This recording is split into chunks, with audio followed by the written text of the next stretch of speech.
It's been a while since I do this, like I can't remember what going on. What we was doing before I leave again? I miss all you, It's been a while. And I see things happening and I have nobody to talk to and I miss all you. Miss me? This is called the pick back up right where you left off episode of the Curry Shepherd podcast. Wait, hold on. Is that something I'm supposed to do before I start to talk?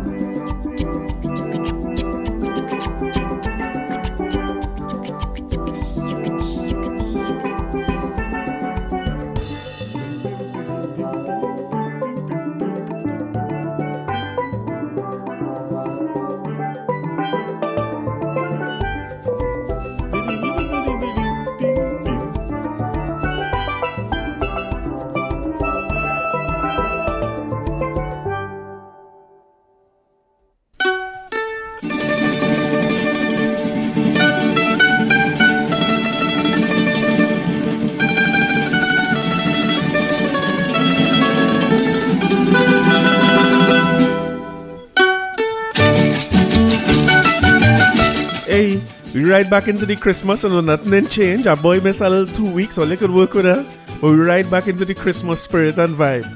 Welcome, I said that already. Welcome to the episode 77 of the Curry Shepherd podcast. Welcome back to everybody who's been listening. Thank you for everybody who's tuning in for the first time.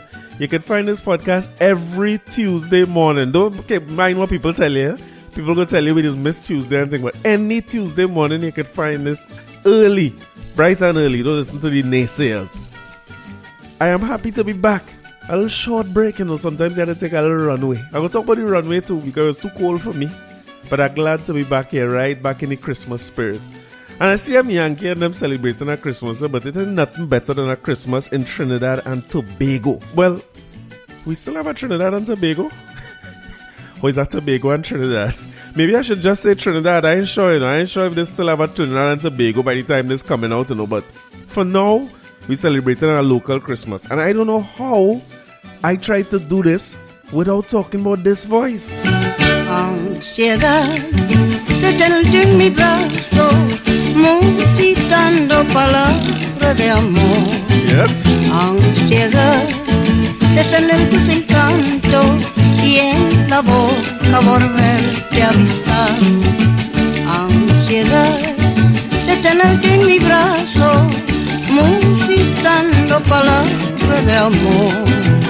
Ansiedad de sanar tus encantos y en la boca volverte a avisar.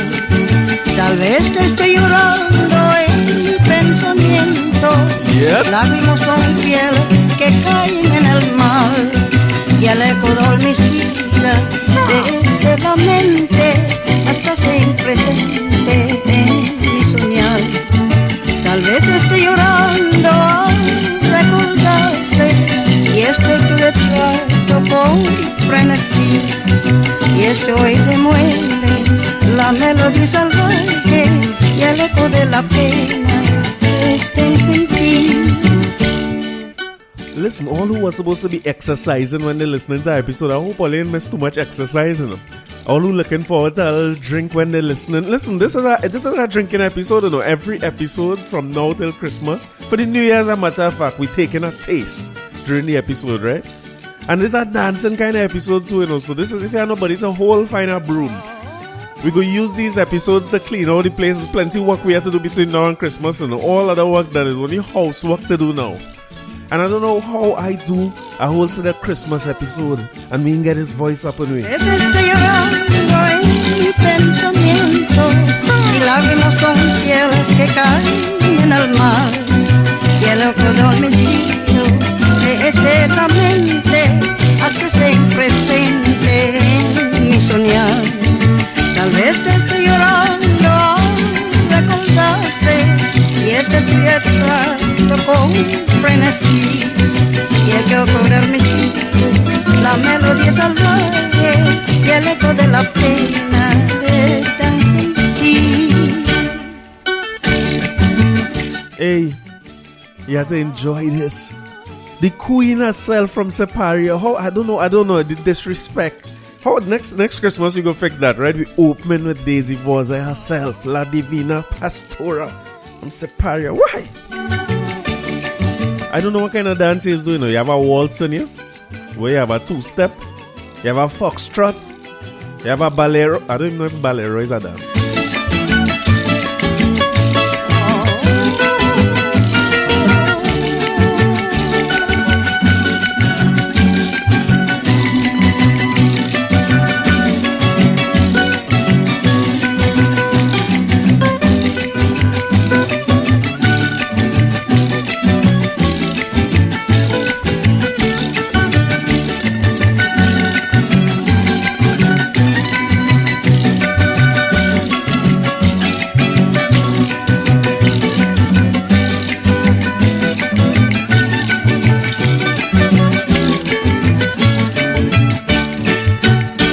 Which is right, is the only right way to start the thing, man. So welcome back, everybody. I welcome myself back too.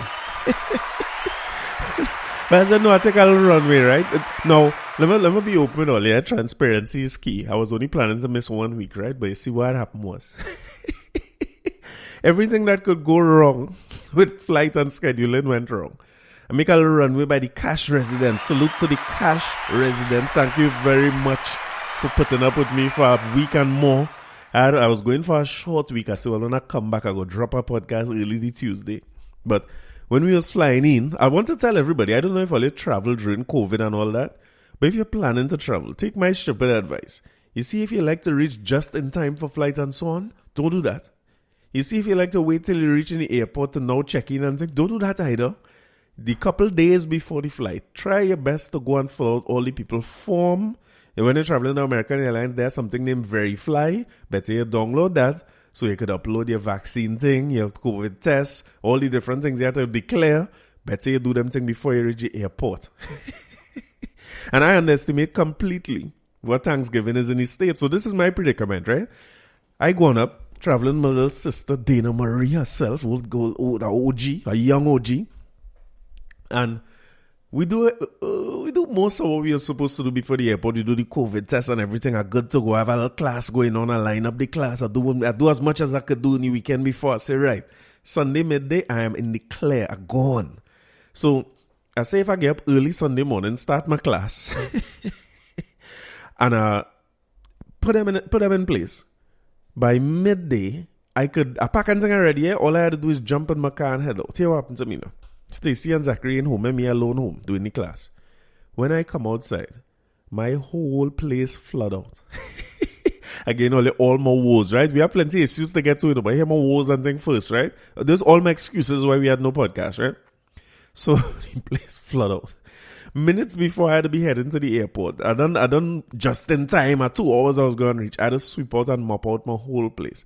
You know the little filter thing that is going to the back of the fridge so you could get water and thing, because everybody get bougie now. So God forbid you had to open your fridge to get ice and water. You had to get the ice and water on the outside, right? Well, that filter going into your fridge, that thing like it blow out or whatsoever. And salute to my guy Joshua. Joshua come through in quick time. But while I in here doing class, the place is flooding out. I had to sweep and mop and things. They see reach home, we pull we hand quick, mop out the place and head up in the airport. So we good to go. I make the flight and everything. Dana make the flight. We good. I say right. When we reach Miami now, it have about 2 hours before we could get to the next flight. But I say 2 hours was the worst immigration could do.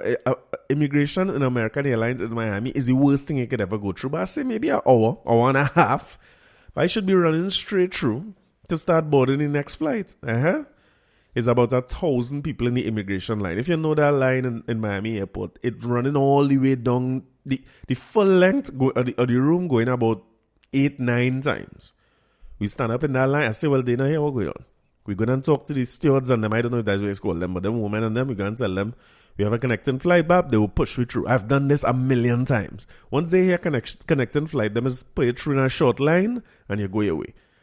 Well, boy, everybody in that line have connecting flight, and then people say they're not putting nobody through, only international. And that's what I mean when I say I underestimate what Thanksgiving is, because all the flights overbooked. You remember when, I don't know if all you have had this experience, but it had a time where sometimes even after you board the plane, the flight attendants used to come around and ask people to give up their seat. The flight overbooked and they will pay you $500 US, $600 is a little bidding war going on the plane. Well, they ain't doing that again apparently. It going on the app itself. So when I go on the American Airlines app to check in, I see an offer. It give me 4 figures, right? If I'm not mistaken, from as small as 500 to as much as 1,200 US to change my travel dates. And you could select whichever one that is your bid. So I suppose they will give it to the lowest people. So, but me ain't paying none of that, no mind. I say, all right, I go in the airport, I good to go. I stand up in the immigration line for about 2 hours, watch the flight go, everybody next to us, flight leaving. And we just did. When we reach out now, the woman by the counter say, hey, what's going on? You missed your connection, sorry about that. This is an air traffic control problem, not a American Airlines problem. So we can't pay for no hotel for you. The most we could do is rebook you on our next flight. But unfortunately, the next flight is in the morning. I said, no, but I said, while I was in the immigration line, I check in my flights. I have a flight at 10 o'clock. She's like, yeah, but that flight traveling through Chicago, you still reach there in the morning. So I had to spend the night in Miami. That's excuse number 1. If that's an excuse. Why I had no podcast 2 weeks ago, right? So I had to spend the night in Miami, only reaching the people place Monday morning because the travel schedule is so hectic for Thanksgiving. I underestimated what it's like. But it was nice. I enjoyed the little cold weather. I tried to go and jog in the cold with my guy Justin, my nephew. But then I realized Justin running in a hoodie. And I shot a Trayvon Martin. I started getting a little anxiety. I said, let me carry this boy home. I don't know what is going on. The neighborhood I once said the police. But I said, the police is the problem in the States, not the thief. So I said, let me carry this boy home. But all in all, it was a nice trip. I enjoyed the Thanksgiving. Salute to my sister. I see a woman stand up in the kitchen from 4 a.m. to 4 p.m. making Thanksgiving dinner. I didn't know that these things were so serious. I done tell her already. The next time I go in there for Thanksgiving, we get in a caterer. And let me ask this. Christmas is like that here, right? Where we overdo. Let me put it like that. We put fruits to soak long time. We have pastel to make. There's a whole event. I remember when I was living, another part of St. James, Anderson Street. We used to stay up whole night making pastel. And remember when you used to grind fruits? People still do that. It had a little grinder. You used to anchor it to the table. Only if you know what I'm talking about. I used to put in your fruits in there and you had to grind them fruits. I guess that was to make fruit cake. And then you're making fruit cake, sponge cake, salt bread, sweet bread, ham at a bake, turkey at a bake, thing at a smoke, pork at a... It's too much. Is there a way, like locally, a way you could just cater your whole Christmas meal? Any caterers or food people is work Christmas? They were my boy Kelly and Chef by Chef Lee's and the grilled peppers. What are you doing? Well, they have a catering service where you could just get your whole Christmas meal catered, because you see this thing where you had to stand up in a kitchen whole day. We had to move past that. So then anyway, it was great. I had to think, but then I was supposed to come on Friday, right? Again somewhere. I was supposed to come on Friday, but I really didn't realize how Black Friday, and I didn't get half the thing I had to get because the week was done short and it was... So I said, well, let me extend my trip till Monday. And then the Monday trip was coming in about 3 o'clock. So I said, well, boy, podcast. People getting podcasts when I land 3 o'clock. I loading up and we going. Well, the flight get delayed by about 3 hours. I reached at 6 o'clock, and to be honest with you, I was tired. I didn't do no podcast, and I could have do it later in the week, but I didn't, so we here. I think flying starting to bother me more than it used to before. Not just the jet lag, but I don't know if it's just me, but the space inside them planes is real tight. And because all the flights overbooked, I can't get an aisle seat like I would usually choose. Again, window seat, and like my claustrophobia acting up. You know what I mean? And I had my anxiety bothering me one of the legs of the flight. And next time, man, like he afraid flying. So every single time the plane make a bump, he grabbing his seat. That man keep doing that, and I get frightened. At some point, I had to start to talk to him because I realized he don't know how to put on the movie thing American Airlines is gay where you could watch it on your own phone. So I say, all right, let me talk to him and show him how to connect to Wi-Fi so he could get little movies. And he have an iPhone, thankfully, so I could help him go through, because the man phone, you know, when you turn your phone sideways, the video is turned automatic. He don't want none of that. That old boy, he don't want none of that setup. So the little time it takes to put them things on for him, like it relaxes him a little bit, and it did relax me too, to be honest, because you see them tight spaces. People could go berserk on a flight. I ain't calling that nobody here, but you have to be mentally stable to go on a flight these days. You're really way too close to everybody, and it's too cramped up.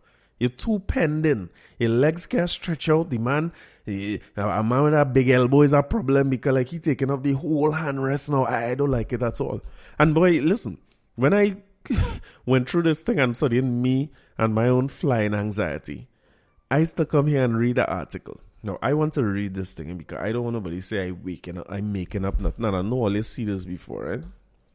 The headline of the article I'm reading from Fox Business, published on December 3rd. The headline of the article says, woman reportedly breastfed cat on Delta Airlines flight. Now, again, you remember how anxious I feel on this flight, huh? Imagine you nervous. Imagine you're my guy who afraid to fly, or you're afraid small spaces, or both. Or you're just dead tired from all the delays and all that. When we were in Miami coming back to Trinidad, we sit down in the plane for about 2 hours, you know. The man line up to take off. He say, boy, they close off one of the runways, so it have 8 planes in front of us. We sit down there so long, my guys say, here what? We run out of gas. We wait here so long, we run out of gas. I say, but wait, what you was doing? You was going on flight to Trinidad and a quarter tanker. You idling on the thing for 8 planes in front of you, run out of gas. So we had to go back by the gate for he to fill back up gas. And then come back. When we reach back, he said, well, it's at 15 in front of me now. It's 2 hours we sit down now. So you're in a tight space with the claustrophobia. You're studying the flight and the bumps and all them kind of thing. I done frightened me because when I was flying in from Miami to Washington, the man, you know, you must know when they're approaching the landing, right? And they sit in the dead last of the plane. And we going down to land. And as he reached close to the wheels touching the ground, he just mash X again and pull back out. I get so frightened. I say, but what the hell is this? This man, I start to remember it at a time some years ago where the landing gear couldn't come down and they had to circle for hours. I done start to see myself in that situation already. And this is what the man say, right? The man say, sorry about that there, folks. We had to make our wrongs because when we was going to land, a plane was still anything. They didn't get out of the way in time. I was like, what? All you know, air traffic control? What kind of thing is this? So I done on all my nerves already. Imagine me on this plane now with this woman breastfeeding a cat. Things apparently got weird on a recent Delta Airlines flight from Syracuse to Atlanta when a woman allegedly started breastfeeding a cat to the horror of fellow passengers and the crew. Now, I want you to close your eye and envision a woman breastfeeding a cat. Now, I want you to also know that this cat is bald head. The cat have no hair. I shouldn't say it like that. This song ain't kind of bad. The cat has no hair. And as a bald head cat, I had to assume that the cat, like most cats, have no teeth. So, a flight attendant sent a message through the aircraft communications addressing and reporting system on the jet while in flight to alert. So imagine that. This happened while they're done in the air already. You know, I find you could have started to breastfeed the cat. It have no nice way to say that. You know. Every time I say that, it's songing bad. What is called cat? Feline? You have no way to breastfeed a feline. If you're on the ground and you start to breastfeed your feline, I have a choice where I could say, ma'am, I want to come off this plane immediately. You only could sell my seat. You will give me the 800 whatsoever. I'm not traveling today. I want to come back on a flight with people only breastfeeding human beings. I don't want to be on no thing where a woman making a conscious decision. A matter of fact, I don't want to see no cat. Well, that's not true. I don't like the way this song is. This was not meant to song this way, you know what I mean? I don't want to see no feline on no plane. One of the legs of the flight I went, a man have a whole golden retriever, a whole dog. You know how big them dogs is? The dogs sit down there and it's back service dog. Long time you used to have a dog. If you're visually impaired, you have a dog, a seeing dog. What do you call them again? An eye-seeing dog? Whatever you call them. Now, if you're just nervous about flying, you could come with a dog. I don't like this one. But apparently the cat's supposed to be in a cage. This woman take out the cat. This is mid-air. So I can't leave now. I can't walk out. I can't go. I have to sit down. Imagine you next to somebody on a flight. And she take out Boy, let me tell you something. Number one, as a Trini, I know we're going to cuss up that woman. Right? She going to get real cuss, real stink. I don't care what race is and what country you're from. You're going to get cuss, real stink. But what I don't like is how, because of employment law and all these things, these Delta Airlines people must be care cuss up the woman. So they went on to say, the flight attendant took to social media to provide more details of the incident, where she recalled the woman have one of those hairless cats swaddled up in a blanket so it looked like a baby. Her shirt was up and she was trying to get the cat to latch. and she wouldn't put it back in the carrier. So apparently they had it in a carrier little cage. I always thought of like pets. They used to go in where the luggages go. That's insensitive. That like you shouldn't pay your pets. If I travel with my dog, he had to go downstairs. He ain't coming up on there with me. I ain't traveling with my dog. Just I want to put it out there for certain people if they're listening. The flight attendant said that the cat was screaming for its life. I don't know what the hell that means. Like, how she know the cat was screaming for its life? But in all fairness, they should really create a situation in an employment clause where an employee is supposed to be able to speak freely to a customer when a customer gone too far. This is going too far. As a flight attendant, I walking around where you want Pepsi, Coke, where you want water, your coffee, your tea, sir, you want thing. When I reached that lane and I had the cart and I pull up, you know, they have a little handbrakes or foot brakes on the cart. I pull down my foot brakes now and I look down in the aisle and I see a one breastfeeding a cat. That Delta person supposed to be within the rights to say, Miss, what the you doing? Is breastfeeding a cat? Miss, pull with that cat. Pull with that cat. Miss, you cannot breastfeed the cat here. Put away that cat for me, please. If you don't put away that cat, we'll land in plane in the airport and everybody coming off this plane. I ain't dealing with this shit. You on shit. How you go breastfeed the cat on the plane? I find that Delta employee supposed to be able to say that freely because that's what end the whole thing. Sometimes you can't talk to people nice all the time, you know, when you're talking to, because them just want to come in the States with this ma'am. Sometimes people want to, ma'am. People want to say, hey, put away that cat before you get some slapping your put away that cat. And put away your titties, put away your breasts. We don't want to see, nobody don't want to see that. Why we had to be putting up with this? And I'm not serving no more drinks. And listen, again, ignorant on that flight. But that's the reality of the world we're dealing with now. We can't tell nobody nothing. Everybody has to be sensitive to everybody else. But you have to be sensitive to what the hell is going on. Or they should have never had that cat in no cage on the plane. No golden retriever should not be on the plane. I don't know what you're supposed to do when you need a service dog. And you can imagine flying from Trinidad to Tobago. Well, if that is still a possibility after today. If you on the air bridge, you're taking a flight and you're going to Tobago, and a man just had he Rottweiler or a big potong in the plane, people go and cuss stink. Nobody ain't trying to take you on with that. That not happening at all. Even the air hostesses or the airways call people now flight attendant. I find you're within your rights to talk your mind and let it be known what is happening.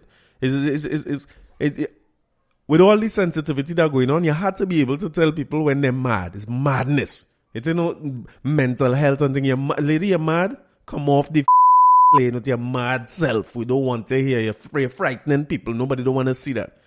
And if you ever thought you see enough madness in your life, it has something to do with cats. It has something to do with cats. I want to put it out there that anytime you meet somebody who like cats a lot, watch them.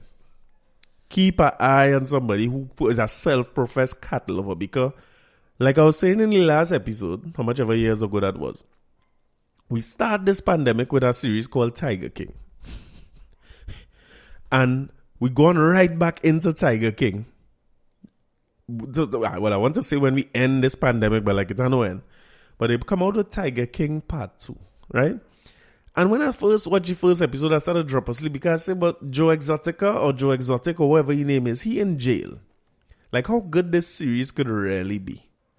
This series can't be no good series. I mean, he was alive for the series because every 5 minutes of Tiger King, like he was more surprised as to what is going on. First, this man had one set of cats, like a big zoo, charging people to come in. Somebody hand get bite off.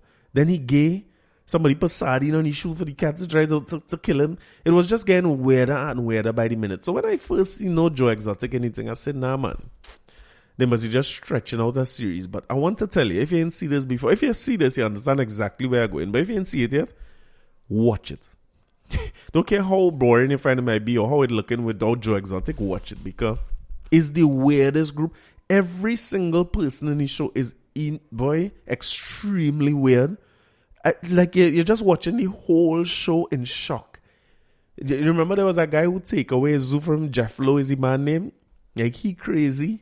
They find a next man now, he doing his own zoo. He ain't care what he do the animal. He just leaving trailer load of animal to dead. He ain't care. Exotic, expensive animals. But boy, listen, that show, they take win.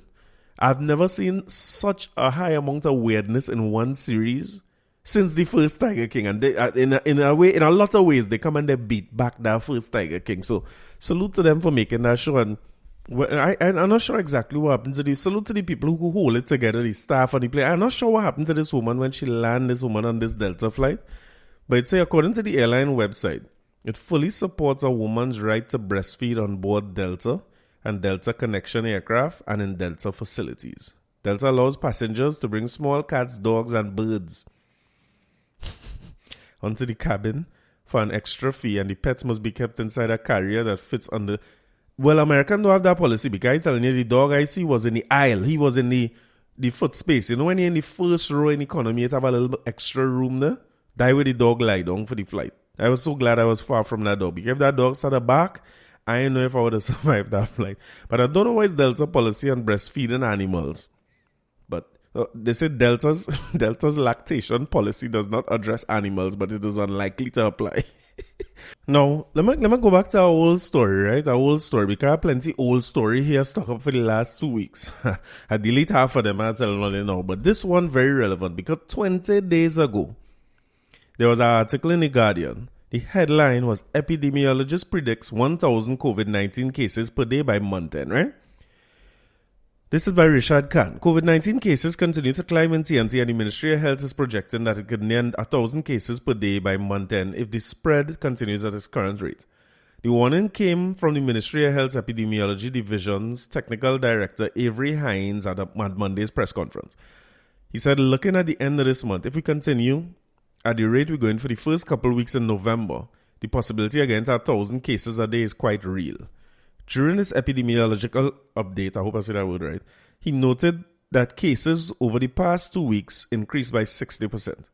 There was basically a 60% increase between the last completed week, which is week 45, and the previous week, 44. We currently in 46. It's the most confusing thing I ever read. We currently in 46. And looking at the pace we currently proceed in, we are hoping again that we don't exceed the previous week's total.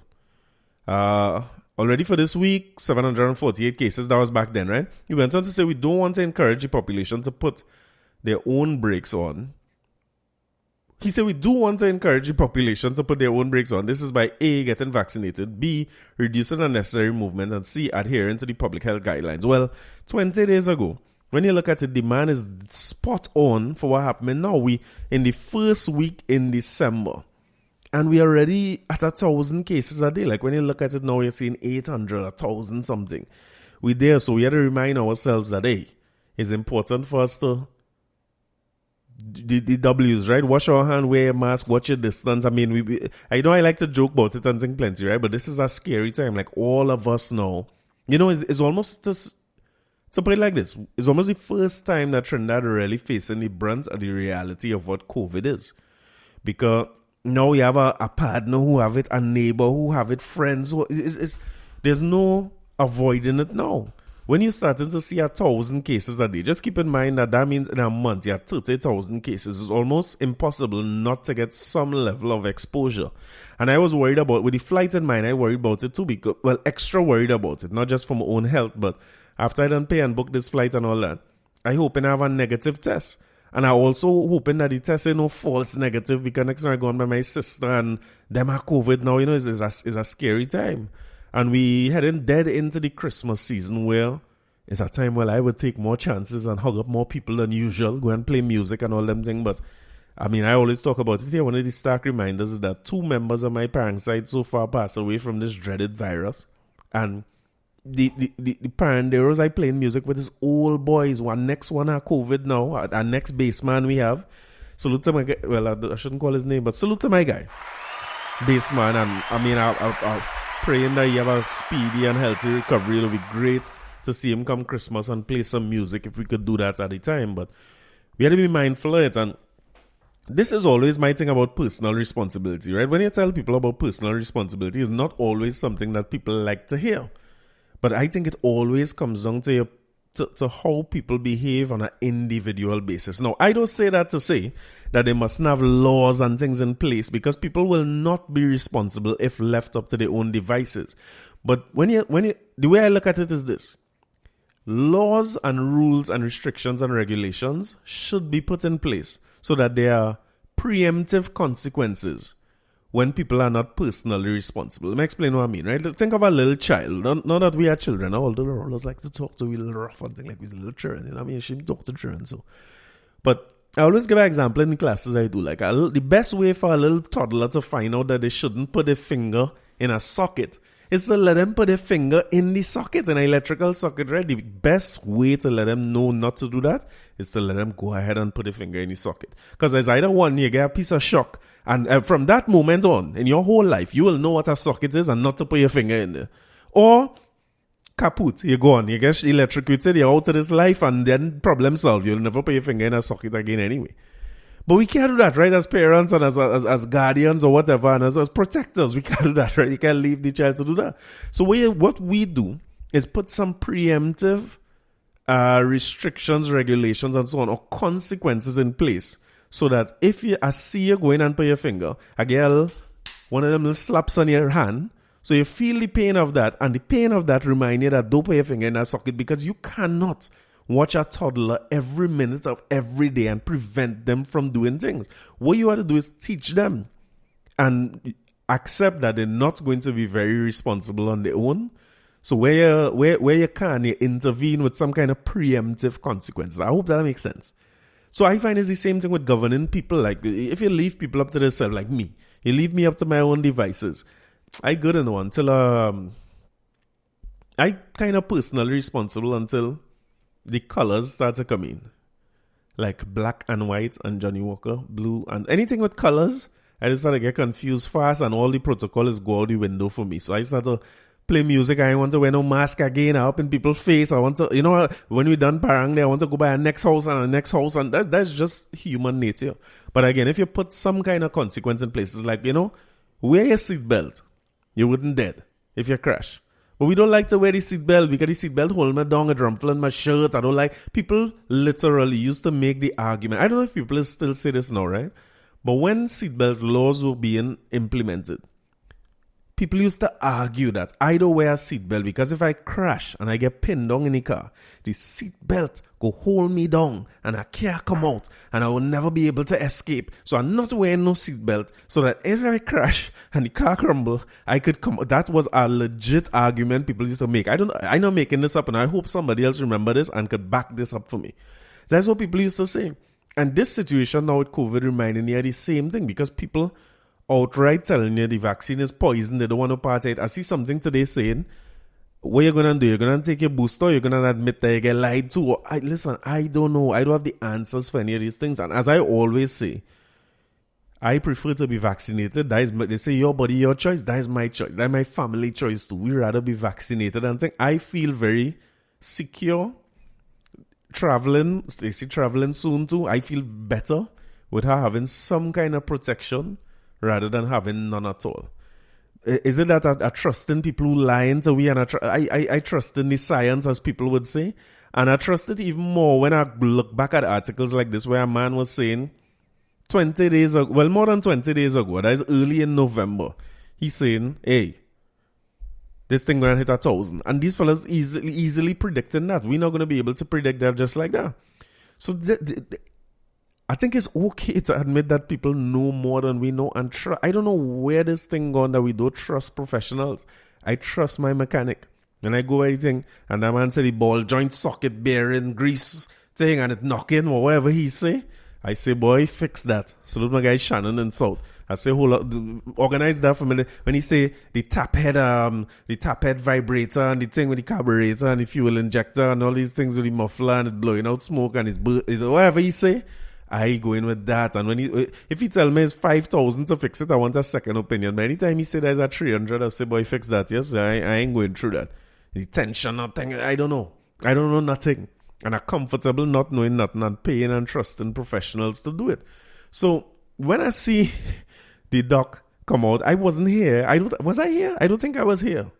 When the doc come out to have a press conference for what a lot of people believed to be the first step towards mandatory vaccination.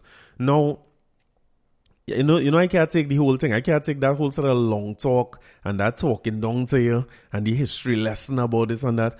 I feel like it more polarizing than anything else. Number one, because the people who want to be vaccinated or The people who believe that vaccination is the way out, they're already vaccinated. That's number one. I believe that you do have some people on the fence, but I don't think is a good way to convince people by coming and talking down to them and trying to talk in a way that making it sound like if people concerns are invalid or people stupid. They don't take the vaccine, you're stupid and you're against the whole country and you I don't know if that's the best way to convince people at anything. So I'm not sure that going to get us where we need to go in terms of vaccination. And I mean, I've said many times that I am not in favor of the idea of mandatory vaccination. And let me tell you why. Because while I take the vaccine and all them things, right, I have a way I just always go back in my mind to things like Holocaust and slavery and mass movements, which would have turned out to be in the end against human rights of any group or any underprivileged or a group whose rights was trampled upon, right? And I want you to take it that when you look at any of those things where rights were, I can't find the right word. Trampled upon is a good word. So you look at the history of slavery and so on. Understand that it's governance who put them things in place. It's not a small group of people who just come together and say, hey, we enslave. This was the government of Spain and France and England and these countries who were involved in that.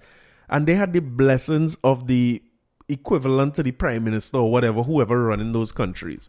You get me? So when the people who in charge saying that everybody had to do these things, a part of me does always be studying, but when they line the line, we boy, next thing you know, we get lined up again, and I had to go and pick sugar cane. I can't pick no sugar cane, right? I can't deal with hot sun, I can't deal with cold, I can't to pick no cotton. I want to be inside air condition where I could change the temperature when I'm ready. So a part of me is always be studying that. Although I don't take the vaccine already, yeah? So if this is a movement to enslave people or to Holocaust people or whatever it is, they catch me. But that's why I always hesitant to go as far as to say people, you should mandate the vaccine. And you find that he draw a lot of parallels to countries where vaccines mandated. And one of the things I want you to pay attention to is that the countries who struggling with or grappling with the idea of mandatory vaccination, they all have a huge public healthcare system. Unlike the US, where if you go in a hospital, you have to pay a bill. Countries like ours, England, Canada, you're in a situation where the government or the taxpayer, and the taxpayer is us, right? We bear the burden of the healthcare of the country. In Trinidad, I would love to see the stats of people who go to public healthcare versus private. I would guess that is 90% to 10%, right? Maybe I should ask Dr. Hines. I wonder if I could get on to him. But I would think a large majority of people access the public healthcare system in this country versus private, right? Private has account for a real small percent. So the thing about it is this: when you have Dr. Richards coming all the time and saying we're close to capacity, if we go over capacity, it affects all the other people who are in the hospital because then oxygen has to come from somewhere who need, you understand? We went through this already. It's part of the government in power, their responsibility now to try to do anything it takes not to allow that system to collapse. Because we also have the private healthcare is very expensive in this country, and we have a lot of people who can't afford to access private healthcare. So if the public healthcare system collapses and the death toll skyrockets, and we end up seeing a situation like what New York would have seen, where the bodies are just too much for even the morgues to manage, and there are trucks. Number one, that is not something that we will be able to get over very soon as a country because of how small we are. In this little place, everybody know everybody. One of the sadder things I find about COVID and what we're going through now is that when you see people post people who had passed away from COVID, even if it's not somebody you know, there's somebody who familiar to you. You know the fella face, or you see that person post about the person. Trinidad's so small. I just say Trinidad alone for now, right? Trinidad's so small. When you look around, you know who's the people. So imagine seeing that thing with trailers outside of that place in Vancouver, and you could see that from the highway and think, Dread, that's not going to be nice enough. That ain't going to be an easy thing for we to go through. So I understand what the government is trying to do, but I'm not sure, because he alluded to the idea of mandatory vaccination. More and more countries seem to be going down that road, and if we learn anything about this pandemic, we're not ever very, very far from what the other countries doing to manage it. I suppose we follow in the WHO, and anytime they make moves, you could kind of anticipate that at some point that move coming down on this side.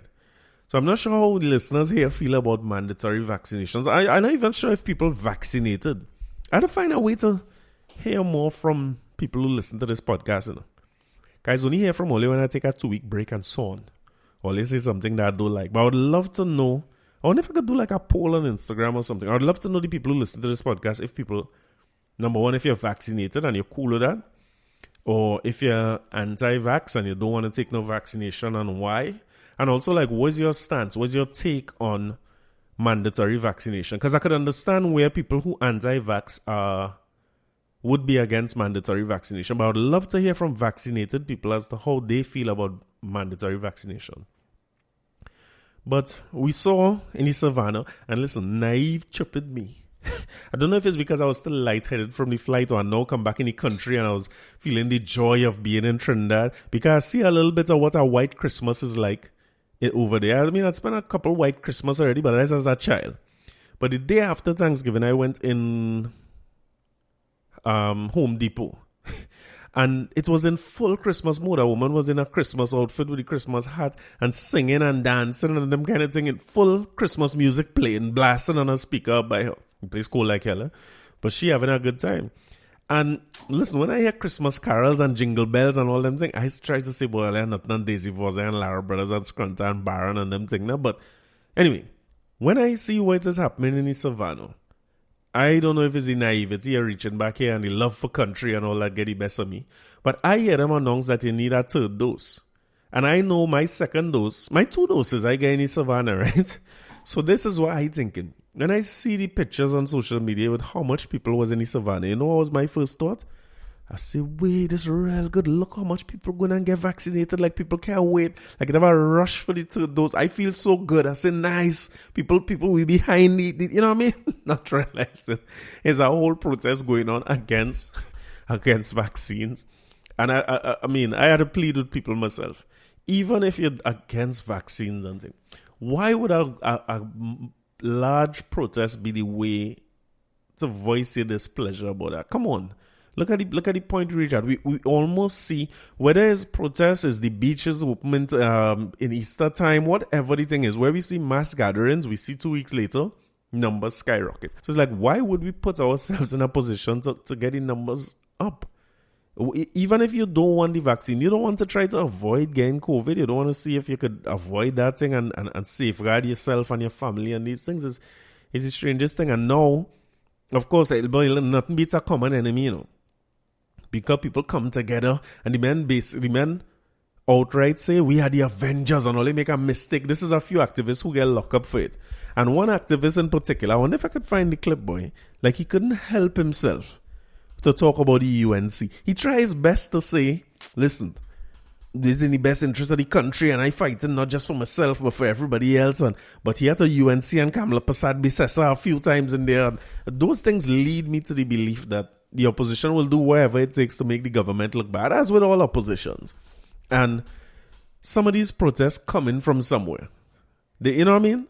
They're motivated by something more than just being anti-vax or being anti-control or whatever it might be. It coming from somewhere else. And that is my belief. Until I see different, I'll say different. But that's where we are with COVID. So I appealing to everybody. And listen, when I'm making these appeals, I always be appealing. As myself, I be trying to convince to try and remember, limit my little movement, don't go nowhere too thing, because it will be hard to come and find out that you have COVID and have an extremely bad extremely hard time dealing with it. Nobody don't want to go through that. That is one thing we, either vaccinated, unvaccinated, or ambivalent people, we could all agree that the best bet is to not get this thing at all. So let's try and safeguard ourselves and get into this new year nice and easy. We're almost to the end of 2021. Now, having said all that, I want to wish a speedy recovery to Brian Manning as well. They said he and Shelly Das both contracted COVID, and he in the high dependency unit, but is saying is precautionary. So at least I read that somewhere, that is maybe just access to oxygen and stuff. It's not like if he touches, they say he's doing pretty good. So I'm hoping that continues to be the case. Now, let me get into this address that, the first it had this somber address, right? Which was appealing to everybody and saying do the right thing and people don't want to get vaccinated and and the history lesson and all that. And then my boy come out in a different mood a week later or so, when he had to come and defend his purchase of, what do you think name, La Rivera? What name? $1.2 million for a townhouse. Now, I would love to be able to get a townhouse for $1.2 million. I want to say almost anywhere. A townhouse of a certain standard in this country, them $1.2 million day is gone. So if you're looking for a townhouse, particularly in Tobago, one that you could rent out and stuff, you're probably going to pay a little more than that. But I mean, sometimes parents get a little friends and family discount. And you know what I mean? If I had to sell a property to the Prime Minister, maybe I would take a little thing off. You know what I mean? But he had to come and defend the purchase of this property. And when I thought he come to talk about either beaches opening or beaches staying closed or new restrictions or new measures, especially where you see I and my wife had to travel and thing, I tuned in. I want to know what happened. I don't want nobody get stuck abroad and thing. I can't handle that. You know, if she gets stuck abroad, and I home exactly right, trying if I could, I know manage. You know what I mean? Only to see that the whole press conference was about my guy defending himself from the accusations by the opposition that there was impropriety in his acquisition of this Tobago property. And somewhere in the midst of that defending himself, these were the words that were spoken by our Honorable Prime Minister, Dr. Keith Rowley. I've never been to a whole house. Sorry?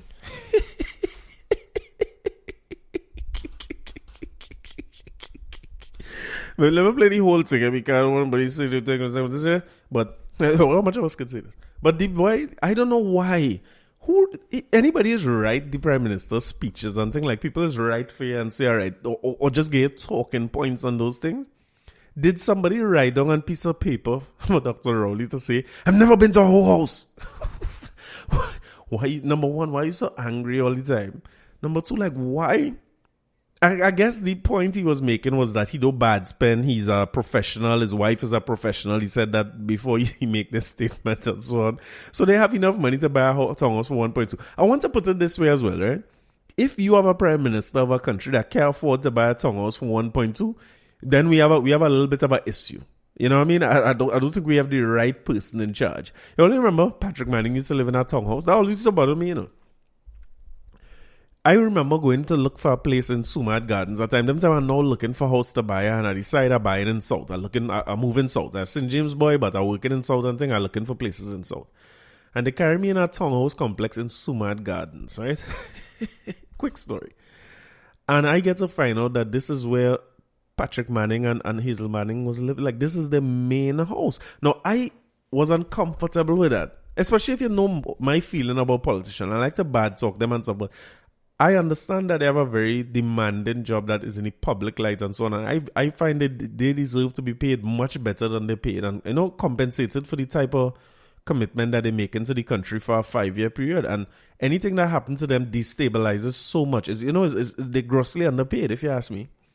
So when I see the Prime Minister and he living in a townhouse complex where I could consider buying a place at, I must be 20-something, 30-something years at that point, something not right with that. I don't know if all this seeing what I'm saying, but something not right. But here now, I go in this place to look at the place, right? Me and my father. And daddy bring a contractor with me to check out the place. Because apparently, it's a townhouse for a fella selling, but like the thing need repairs, right? It's good to laugh at people. But this is an old man, right? The old man have a little stutter, right? And when I go in the place, I was confused because they had some other units that the real estate agents or whoever was there with us showed us. But those units, like a company bought those and they refurbished them to rent for people who are, when they had expat workers, when that was a thing, when we had something called oil and gas, they used to go there. So when I see that, I say, boy, this is real nice. If I could get here, I like the place. It's a nice little compound. No. When I go in the place, I completely confused because one set of tile running this direction and next set running the next direction. One pattern going so and next pattern coming back this way. I said, but what is this really? Something confusing. Only to find out from the old man himself that is a lotto he win. This man win a lotto. Buy the place cash money. Quickly divorce. Quickly get a young thing. Listen, the real lotto winner story is just like I expect for a lotto to happen when you win the lotto is what happened with he. Married, he was married, he get the lotto, he divorced, get a young girl, Listen, the fridge too big for the kitchen. The fridge is so big it can't fit in the kitchen space. The fridge is in the living room. The man move. Listen, you know what they call this? Nigga rich. It was a real McCoy. And boy, the ceilings on the boat, well, the floor was wooden and the ceiling is wooden. And the contractor we went with, when the old man started to walk up these steps and stuff, he kind of whispered to me, he said, they might have a termite problem. I said, all right. But my heart set on the thing, because now I live in by Manning. Nobody can talk to me. I want to buy this place just to tell people I live in by Manning. I want to walk across by Manning from time to time and these things too. But when we going upstairs now, he eventually come out and he asked the guy, he said, listen, what about termites and so on? You know what I mean? Just maybe to hear what the fellow would have said if he'd try to hide it or not. That old man said, boy, listen, when we buy these units, they used to have one of them exterminator people like Rent-A-Kill or one of them companies who come in and they had to fumigate the place. He said, and they had to bring this big thing and close up the place and fumigate, and that costing 1,000 something every time they had to do it. The man said, I never do that. I don't waste money. He said, I just go up on my own ceiling and I just spray my bop. This man is spraying the ceiling with bop to get rid of termites. It's termite like hell. When you're walking on certain parts of the floor, if you stamp too hard, you could fall through. But my boy, I guess the lotto money run out. I guess his second young girl run out too. So he was looking to sell the place. But the point I'm making, I know how I reached so far, but I don't find a prime minister should have to live in a townhouse like that. And I don't know why we so, what to call it, petty or naive to make this an issue about a declaration. You had to declare the thing, right? But it seemed very, very clear to me in the end that he declared the property and everything and what it was. And they're trying to catch him on a technicality here. And this is what I don't understand with the Prime Minister. And I think the opposition understand it well. And that's what makes them a good opposition. They know if they continue to poke at him, he will respond and he will respond angrily. And the angrier he responds, the more likely he'll have to hear statements like, I've never been to a whole house. yeah. I've never drink alcohol and drunk. No. I'm minding one family. Right. I never bought cigarettes. To be honest with you, number one, let me go back to this one. I've never been to a whole house. I find like a whole shame, man. I thought we're not supposed to do that. We're not supposed to do that. We're not supposed to be singling out sex workers. Like, you trying to make the point that you don't bad spend money. So why you couldn't just say, I don't bad spend money? As a prime minister, you know, no kind of diplomacy, no tact or nothing. You making a statement. And a part of these fellas is that them don't understand what social media really does. He thinks that this is just a throwaway statement in the context of a much larger point and a much larger speech, which it probably is, right? But he don't know that every Tuesday we need content and we're going to make a shortened version. I've never been to a whole house. I've never drink alcohol and drunk. No, I never see that. I'm minding one family. This is right. I never bought cigarettes. Yeah. The concept of prime minister for all, does it go past the people who's leaders first? So wait, when you talk down on people, so anybody who went to a house before, or have a house, or I don't want to say, you can't say is a hoe. That ain't go song. This episode real obscene. This is bad. I should not start with that breastfeeding story. I know that was a bad idea. I should have put that down in the end. But anybody who is them things, or who drink and drunk, like have an alcohol dependency problem, you know what I mean, that they're struggling with and trying to overcome, or somebody who buys cigarettes and they would love to stop smoking, but it's very difficult to stop smoking.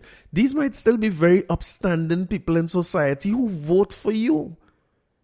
And you just talk, like you just throw people out, like you don't care what you say about people and stuff. And I guarantee you that if we didn't have an election coming up so close, he wasn't going there to talk so long about this particular issue in a red shirt under a blazer. You're always looking to see what role he wearing to see if the place. So it is instructive that he have on a red shirt under a blazer for that thing. These things is not mistakes, right? Because if he never a speechwriter, he has somebody telling him, boy, PN him up the place and give you a last look before the election. You're doing this on a Friday. The thing is the Monday. We need a look. Even to the point where in the end at the press conference, they asked him about, because somebody asked him about COVID, he shut down that question immediately. He said, no, this is not the time for that. You have any questions about this topic? I shut down the reporter, right? But when a reporter asked him about any advice he had for Tobagonians leading up to the election on Monday, he goes a nice boy mode again. Well, the only advice I could give them is to vote for the PNM. But seriously, I mean, come on. We had to be past these kind of things. So we're not maturing at all as a society, like from the leadership come down. It's like, dude, come on. Why would you as a sitting prime minister make any pronouncement on what happened in Tobago? You're not on the campaign trail. You come here to make a statement as the prime minister. You're vexed when anybody asks you about COVID because you want questions about this so you could clear your name, so to speak, right? And I think you have every opportunity and every right to be able to clear your name because it's their right to pull out a man on a technicality and try to make him look dishonest for the sake of 2 minutes a look and just to cast doubt on a man so that you have a better chance of winning an election against him. That's not right, what the opposition like to do. But at the same time, it can't be that you so hell-bent on managing your own reputation that you rough up a report and you say, this is not COVID time. But when they ask you about things, you go into sweet boy mode, campaigning mode, it's like rub your hand well. Hey. So, I mean, at least by the time we finish with the recording of this podcast, or close to the end, we go know who win in Tobago, and that is a horse of a different color. Because the issue in that Tobago election is not just self-governance and independence. One of the issues is that it is, somebody got to tell me different, that the UNC is not hell-bent on Watson Duke winning the election and collaborating to get control of Tobago because them don't send nobody in Tobago. They just hope somebody else win and they could make a deal with that person to get through. But I just want to play something for you, right? Real quick. A quick parallel. Because I don't know if it's something this fella and Gary Griffith can really get along, right? But they might have more in common than we think because I just find it strange that if somebody asks me, I mean, I like to come here and make my joke and thing on the podcast, but if in my job somebody asks me about a property and them kind of thing, I think I could respond to that without saying, I've never been to a house. Well, I don't know if I could say that in the first place. But I don't know if you could say, I never smoke a cigarette. Well, I probably can't say that. Wherever is the line of thing. But I don't know how my default to say that I don't spend bad money is hose, alcohol, and cigarettes. You know what I mean? So I just want you to listen to this clip and listen to the parallel. Like it's something about us as Trinidadians. Listen to this, right?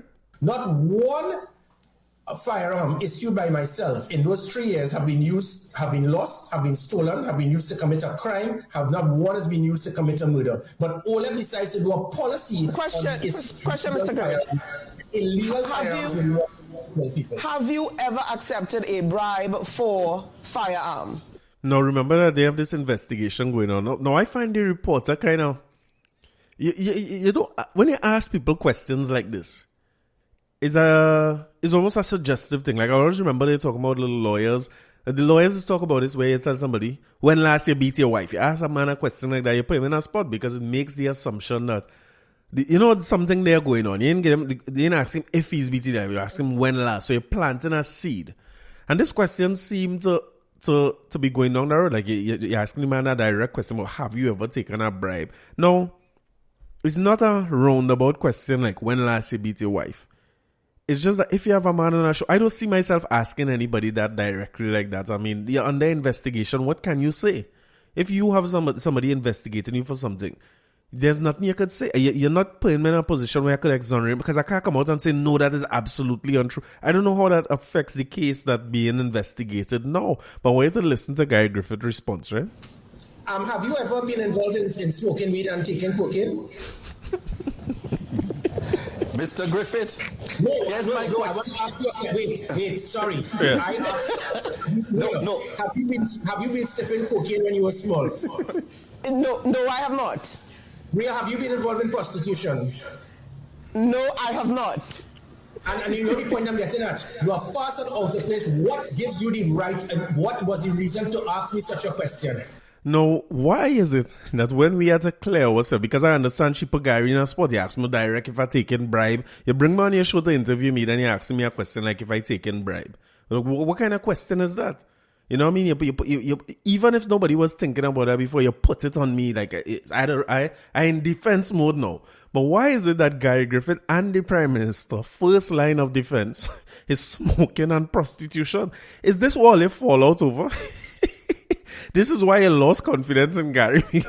How does the first thing come to all your mind? If you ask me if I've ever taken a bribe, I would say, listen, I have anybody who know me, I have a track record. I've been in corporate life for however long. Nobody could point a finger at me and say, I accept this kickback for this.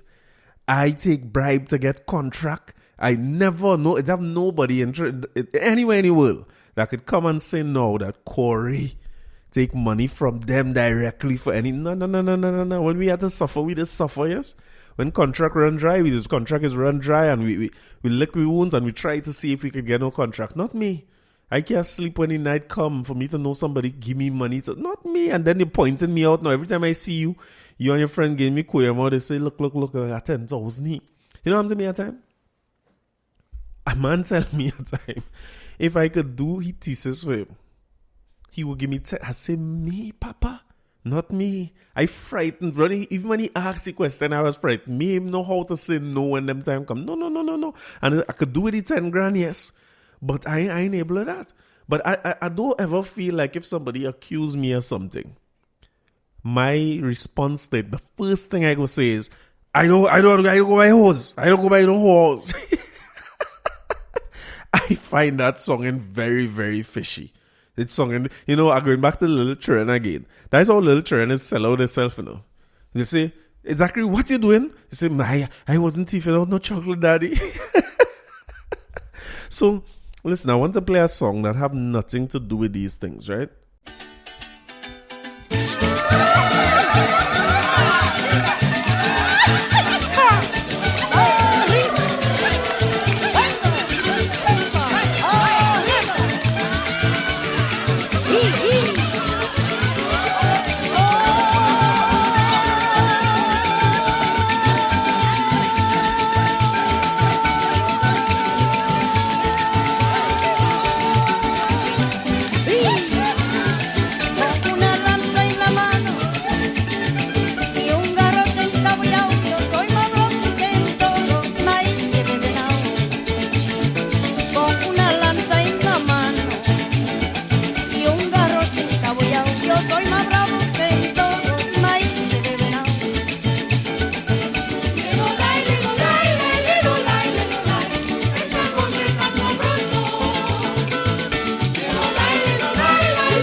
Hey, it's drinking time, From time, listen. A wise man once say, anytime a cuatro strum, it is make me feel for rum, Coming back. Si usted quiere cantar conmigo, que se amarre sus calzones, porque mis calzones tienen 45 botones. ¡Upa!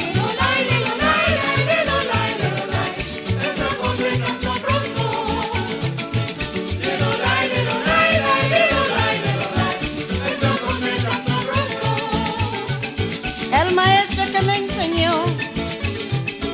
enseñó bien enseñado, me dijo que no cantaré con ningún revetelao. El maestro que me enseñó bien enseñado, me dijo que no cantaré con ningún revetelao.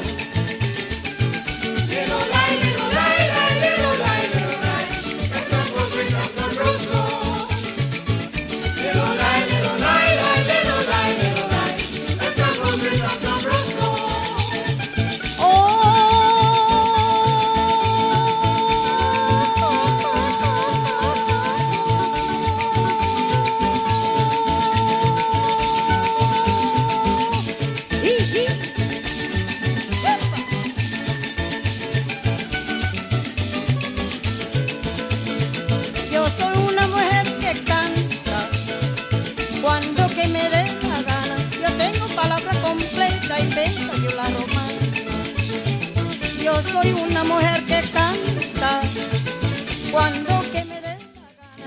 Yo tengo palabras. This is to listen to with headphones and in speakers and thing. You have to hear the bass man,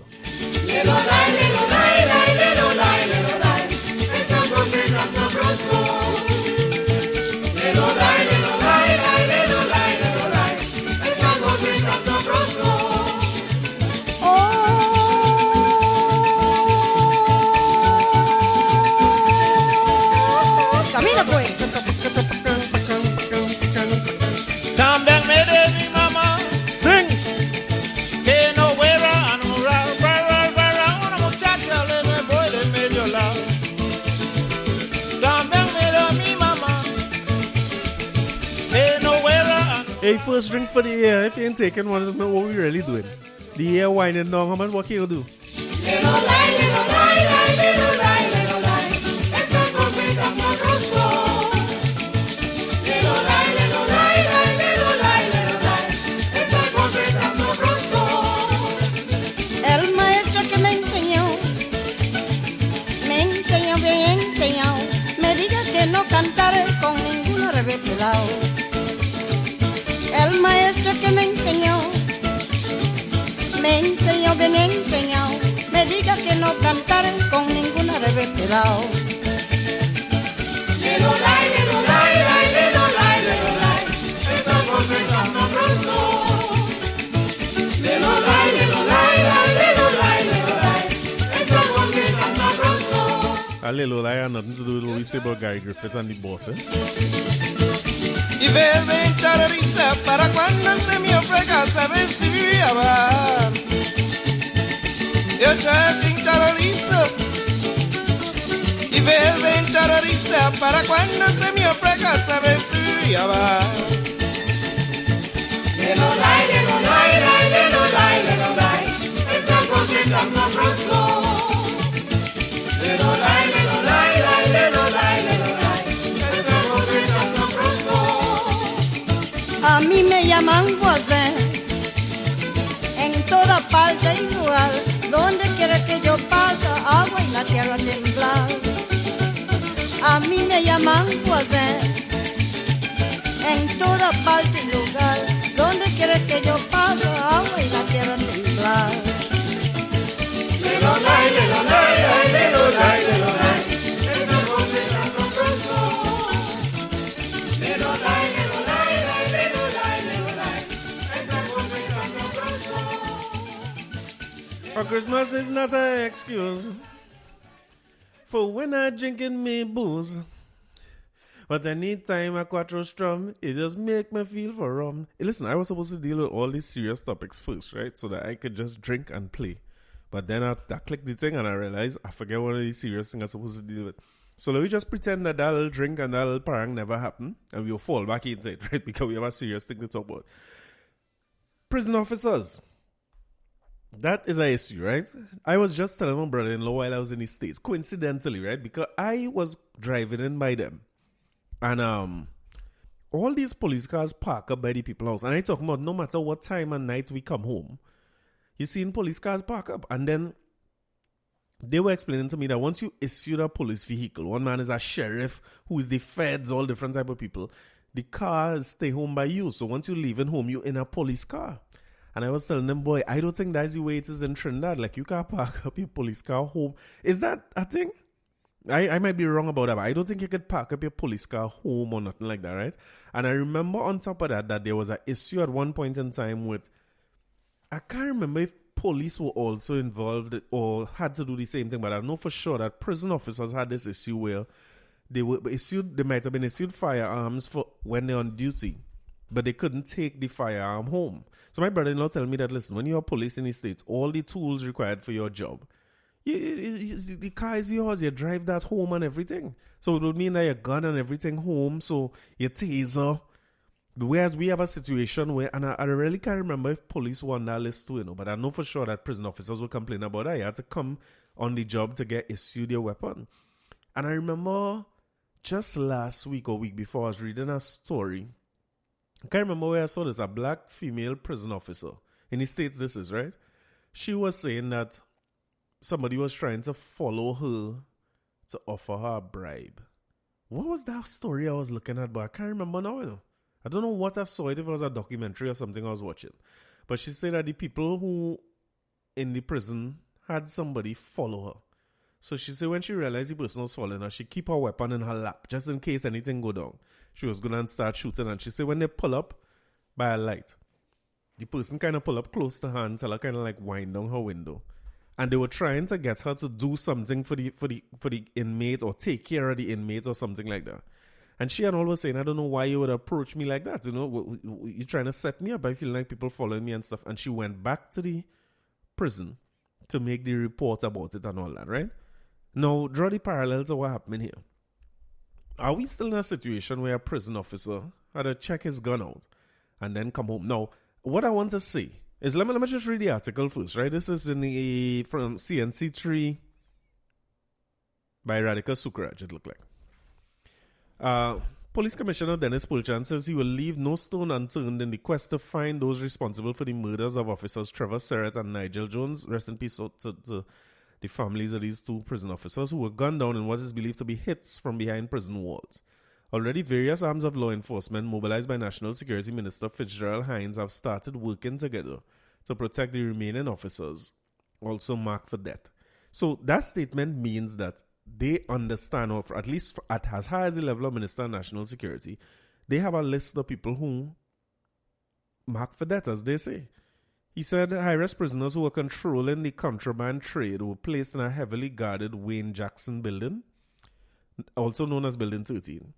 13 officers stationed at Building 13 have been named on a hit list. Okay. So Pulchan said the high-risk prisoners can no longer engage in their illicit activity or party and hold fetes in their cells. Listen. Pulchan denied that conditions at Building 13 were horrendous, saying all prisoners had bunk beds. Oh, sorry, the 13 people as high-risk prisoners. Sorry, I don't know why I read that as, it's a little gazul. I read that as prison officers. Let me correct that, right? He said high-risk prisoners who were controlling the contraband trade were placed in a heavily guarded Wayne Jackson building known as Building 13. So the long and short of the story is these people feeling like they're under the worst conditions that they could possibly be under, and they basically put officers on a hit list. He quoted as saying there are toilets, we installed showers in the yard, lighting fixtures, and there's adequate flow of natural air. All the requirements demanded by the United Nations are met in that building. To say that there are inhumane conditions is absolutely wrong. He said Building 13 was upgraded and additional prison officers were placed to ensure there is no gang recruitment from certain high-ranking prisoners. No, boy, the prison officer thing in Trinidad is a tricky one. Like I heard, I think it's Lurbs and them did an interview with some prisoners, which means the prisoners have phones in the cell, right? And I can't remember if I was talking about this here, right? But I know somebody, a friend of mine, you know what I mean, who her boyfriend, I'm talking software, her boyfriend was a prisoner. I can't say high risk, and I'm frightened to talk to her. See me, I shouldn't even talk about this, but she had a boyfriend who may have been, this is a fiction. This is a book I'd buy in Sharon's back in the day, a little story I'm going to tell you, right? But it's about a girl who had a boyfriend in prison. And he was in prison for very, very nefarious crimes he was accused of. You know what I mean? Remand, right? Remand, not prison. He wait and trial and thing. And she used to call him and talk to him and thing. And this is in the days of BBM. They used to BBM one another. And I remember seeing pictures. I remember in the book they had pictures of men in the new Jordans and the jumpsuits or whatsoever they used to be wearing. And listen, that was my first thing thinking, like, this is crazy. Like, how you getting phones in there? If prisoners can't come and go, the only people you have to watch out when it's a contraband is people who could come and go. So it's either visitors who come in and bring whole phone and pass it to people, or prison officers who bring it in and out. And if it's the visitors, then the prison officers ain't doing their job. And if it's the prison officers, then the prison officers creating a lot of the problems that they facing. So anytime the prison officer come down to being a criminal like the criminal, you put yourself at a high risk. Because whenever something go wrong, it have no police to call among criminals. Criminals just settle their matters for themselves. Them is police and govern their own. Remember we talking about personal responsibility? Some of the best people with personal responsibility is hardened criminals, because them don't wait on no government and no law to settle no issues. Them is settle their issues for themselves. So when I see an article written like this by Dennis Pulchan, and in the article, keep in mind that this is the man in charge of the prison service, right? And he have a statement in here. I want to go back to it just to make sure we clear on what he say. Pulchan said the high-risk prison officers can no longer engage in their illicit activity or party and hold fetes in their cells. You say these words, bro? Like, what you... Boy, listen, this is the kind of thing where I should stay away from it, because me want to say nothing about these things and I don't want no problems. You see me too close to Christmas. I just want to enjoy coming to the end of this year. But I just want you to understand how heavy this statement is. They're no longer allowed. So, Dennis, they was allowed before? What was the situation? What are you talking about? A situation where you used to allow illicit activity, which you didn't specify what kind of illicit activity you was talking about. But any illicit activity in a jail, I'm not sure how you would allow that. And feds in the cell... Boy... Anyway, the sad part of the story is that they have these prison officers on a hit list, and then they hesitating. It's open season on prison officers. There's 2 within the last 2-3 weeks who killed in public too. Not even to say this is on prison grounds and that kind of thing in the general public now. So when men pull up and shoot and miss, is other people affected. And I want to say that we see a gruesome scene, a scary and horrific scene, with a man holding a child hand, a little daughter hand it turns out to be. And a car pull up. And men lean out of that car and start a volley of bullets fire out of that car. With the little child in the girl hand, in the man's hand. The child run. That is what you call shock. She don't even know what direction to run in. And so thankfully somebody went and hold the child and think, listen, how that child gonna go on with the rest of their life? Having seen something as traumatic as that is beyond me. Like, how much help that child gonna need? You lost your father in the worst of ways, right in front of your eyes. Like, how she growing up now in this society to be a law-abiding, contributing citizen to the betterment of the country. If she go up with bitterness towards Trinidad and Tobago, you can't blame her. Like, how much... I hope she get all the help she need, and that is one of the scariest things I've seen in a long while. Like, I as a man, you know me well enough when you listen to this podcast. I love Trinidad, but it's hard for me to picture myself not just being Trinidad, but living in Trinidad. But you see, them is the things where I start to study, boy, let me pack up my family and go somewhere. Let me go somewhere like, I head into Maryland or somewhere where looking like if it has some kind of order in the way people do things. Not saying that every country don't have crimes, but you're in a hell of a place when people could openly say, listen, all you have, we in poor conditions in the prison, we put in all you on a hit list. And then you start to see the hit list counting down. One man gone this week, next man gone in front of the daughter the next week. And one of them, they say, was in a vegetable stall, I think, or something like that in Valencia. Gone down. That is a scary sight. They're like, who in charge? And then the Ministry of the Minister of National Security come in to make statement to say, hey, we clamping down on this. And then the head of prison say, hey, all I can't keep no more fat on. This is a joke out. I don't know what kind of society we live in when this is the reality we're dealing with on a day-to-day. And then a Prime Minister who's surprised that when he called a press conference, tells nobody what the press conference is about. Because now it's a show.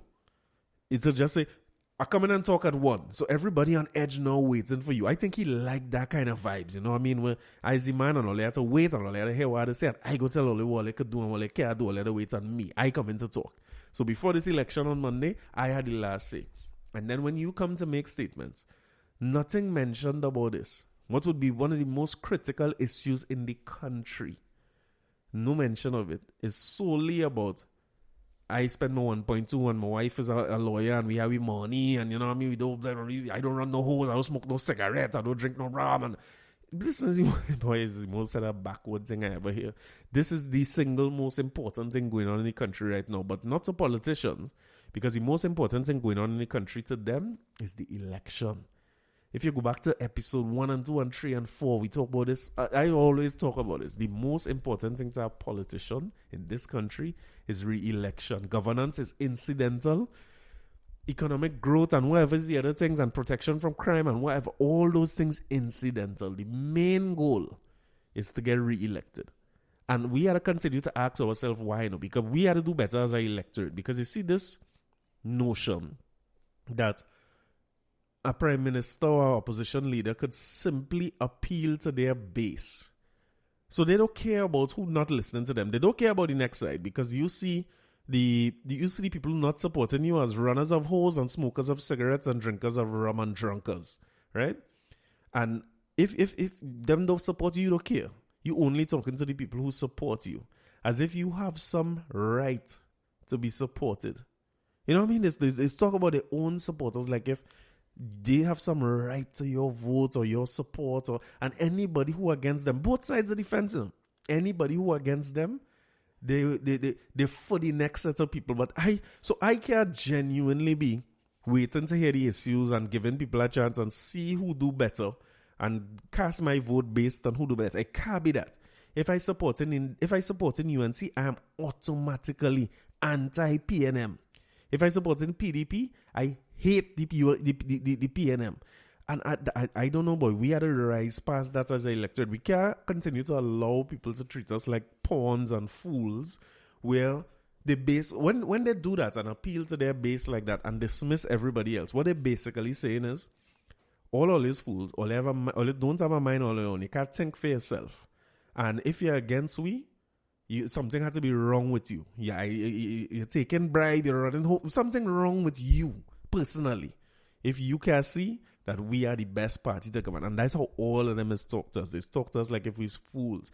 And I always go back to the comments under Facebook articles, because this week too I see a sad story with a little baby who died from COVID.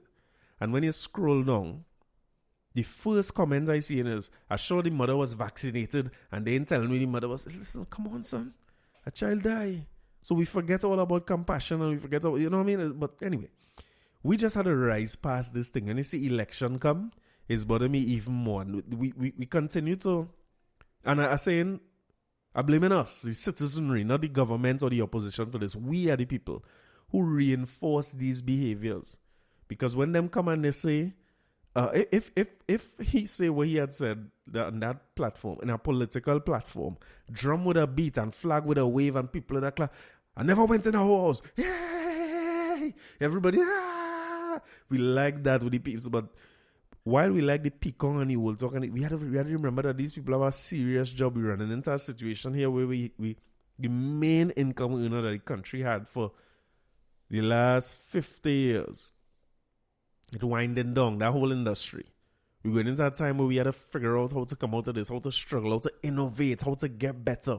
If we don't innovate out of this period, we're in real trouble. And yet still we're going into this period with a bunch of leaders who their only concern is that they're in charge. Not because they want the betterment of the country and they see themselves as markedly better and they could innovate.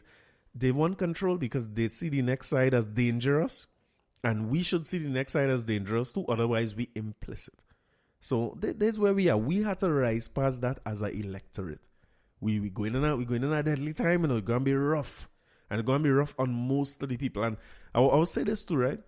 Most of the people who listen to this podcast not going and see the rough times that the general population will see. When you think of when I hear from the people who listen to this podcast, it's people who educated beyond a certain point, who have certain types of jobs, who have a certain level of understanding. You have to understand that we in the minority. You understand? And when I say in the minority, because the numbers still small to us, so it's clearly in the minority. But it's a small group of people who educated past a certain point and making a certain amount of money and stuff. So we could see things differently. And we also have enough, the wherewithal and the options and so on to leave. If things get too bad, all of us could pick up and go. But we still love home and we want to make this place into a better place. So until we put some people in place who genuinely interested in innovation, we having some problems as a society. As we're talking innovation and podcast listeners, let me say salute to Alex Lewis, a long-time listener, a loyal listener to this podcast, right? I want to say salute and congratulations to Alex. We were supposed to talk about this a long time, but you remember we missed a few episodes and so on, but I still have it here. I saw on Alex's Instagram, it said, tonight is the night. I'm not really ready, but she was ready. And she said, tune in to CNC3 at 8 p.m. to watch my hosting debut for the President's Awards for Innovation and Service Excellence. So the name of the award is Praise in the Public Sector. And under the patronage of the President of the Republic, Praise recognizes transformational initiatives undertaken by public sector institutions across Trinidad and Tobago. She said, this is the 4th year of the awards and my 3rd year involved in the awards, but first time hosting it or anything like it. So salute to you, Alex. Time to come on the podcast. You know, anytime you're hosting thing, you had to come and be a guest. We had our conversations, you know what I mean? That's big moves. And when you look at what it was about, it's along the same lines. Like, how does the public sector innovate? And if we have awards, I never heard about this before, so salute to her for pointing this out as well or shedding light on it. But if we have an award ceremony for public sector officials who innovated in some way, then we head in the right direction. And if this is 4 years old, then we 4 steps in the right direction already. So salute to Alex and salute to the people who doing these awards, because now more than ever, the public sector, private and public, we really need innovation to propel us to the next level as a country. As we sharing out, congratulations. I want to congratulate myself and my wife. It's my first anniversary, the 5th of December, 2021, my first wedding anniversary. We went and we do our wedding recreation, right? I had to tell you. We get married in St. Mary's Church and the reception was in Hilton. So what we do on the wedding anniversary is we went to St. Mary's Church for Mass. And Father Pierre, listen, I feel like we're going to start to go to church now on the next note, right? You laughing at? You're supposed to be silent. I feel like we're going to start back going to church. I was listening to Father Pierre. It's a sidetracked, right? But I was listening to Father Pierre. What is called that? A sermon? Gospel? And it was real good. I find myself, I like to listen to the county councilman, Charles Jason Gordon. I like him. He always have some real things to say. But I listened to Father Pierre, and Father Pierre catch me, because I reach late. We move real late. So when I reach, he was already on the pulpit. He was already doing his sermon on the gospel. And he was talking about your connections to God, right? It reached me, It reached me. He was talking about your connections to God. And there's the point he was making, right? He said that if somebody come and tell you tomorrow that God came to them last night and tell them something, you're not going to believe that. Number one, you'll say the person mad. You'll say, you know what I mean? That come just like a woman on the Delta flight. You'll say, nah, boy, he off your rockers. It's time to get rid of this man. You're not going to believe none of it. But he was saying that did God stop talking to people on the last word of the Bible or the last published word? Is it that God stopped talking to people then? Or is it that we have so much access to so much information and so much of it is at our fingertips now that we can't hear? Because we on Wikipedia, Google, Cortana, Siri, Alexa, is so much of it. It really reached me. I can't say what he say, right? Because I go and butcher up his words. But the words, he like Stacey say, I see your foot start to shake when you're in the church. Right? When I enter it, I start to get into what he said. Anyway, we get sidetracked. So I went to that sermon in the morning. That church in St. Mary's. And then we went back to Hilton for breakfast and a few drinks. And then, boy, to tell you the truth, that feel good. It was touch and go. I'm not sure we was going to make the year, but we make a year. Plenty more. They say 1 year down, a lifetime to go. So it's first anniversary. Special. I had a good time. I enjoyed a little. And so now we make a pact, right, with one another that what we're going to do is every anniversary. Well, she say every year for the anniversary, we will go back by the church and go Hilton and thing, right? But I tell her every year with the anniversary fall on a Sunday. So every 6 years or 7 years or so, I'll go back to church and go back Hilton and thing. But it was a nice vibe. Maybe I'm going to start back going to church. I like them sermons, I ain't like religion and them thing too much, but I like the sermons. Charles Gordon catch me, and I think Father Pierre catch me after last week Sunday. So let me see how it goes. So congratulations to me and my wife. Congratulations to Alex and her accomplishments. And we here to play music, that's what we come here for.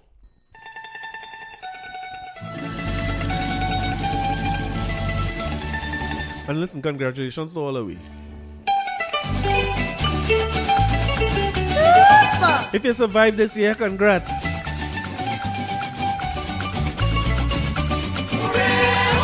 ¿Qué camino cogería si cogióle la desgracia? ¿Qué golpe no llevaría? ¿Qué golpe no llevaría? Una mujer me llamaba, pero yo no le entendía. Pero yo no le entendía, pero que lo no defendía, a ninguna alma nacía. A ninguna alma nacía, en ella fue parado. Yo vine porque sabía. Yo vine porque sabía cómo se prendió en candela el pueblo de Santa Lucía.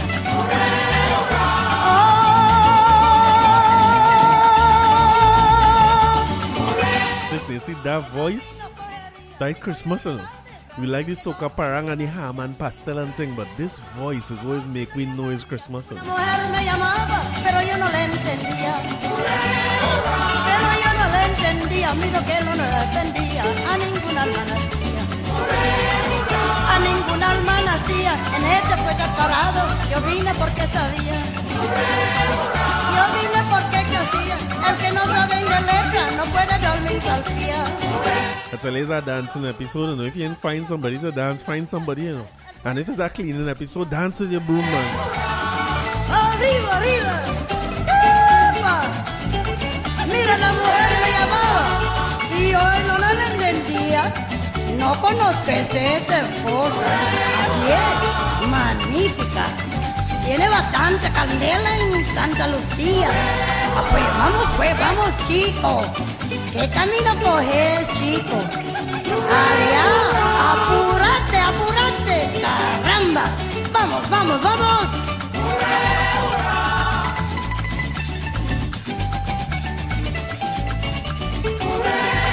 ¿Qué camino cogería si cogió la desgracia? ¿Qué golpe no llevaría?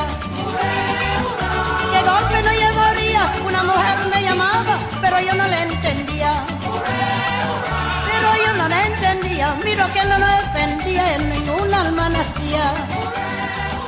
Ningún alma nacía, en él que fue preparado. Yo vine porque sabía. Hooray, hurrah! Yeah. No, that's the wrong person. Listen, I see our next story, you know, we're going back foreign for a minute, right? Foreign and local. I see our next story here saying a 50-year-old man attempted to pass off a silicone arm to get a COVID vaccine shot in a clinic in northern Italy. Apparently, he wanted to get a vaccination certificate without getting vaccinated. This is something that's becoming popular because see the NFL, more and more players who say they was vaccinated, not vaccinated. And listen, anytime they start to make mandatory vaccine in Trinidad here, Trini going to figure out a way, you know. So this fella in Italy, he gave me an idea here. For if you don't like the vaccine, you don't like mandatory vaccination, a little silicone arm might do the trick, you know what I mean, if them woman and them could use a little plastic thing and a little robot thing, why we can't use a silicone arm? Apparently, he wanted, right, nurse Filippo Boa was able to spot the fake arm before administering the vaccine in Biella, Piedmont, on Thursday. She told CNN she noticed something was off about the arm. Now, let me talk for a minute, right? If you're going and get a fake arm, right? How are you planning to work this through? Like, I don't know if my guy think this all the way through, because you remember when you get a vaccine, they raise up your arm, your sleeve, and then she wipe off the thing with the little wet ones to make sure you sanitize the areas. I wonder if he thought that a nurse would not realize, like, it's not real skin she wiping off, you know?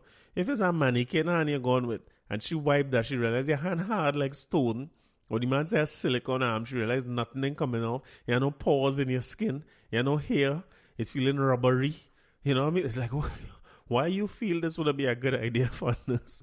You know, if they say the average man, not the average guy, was administering this vaccine, I could understand.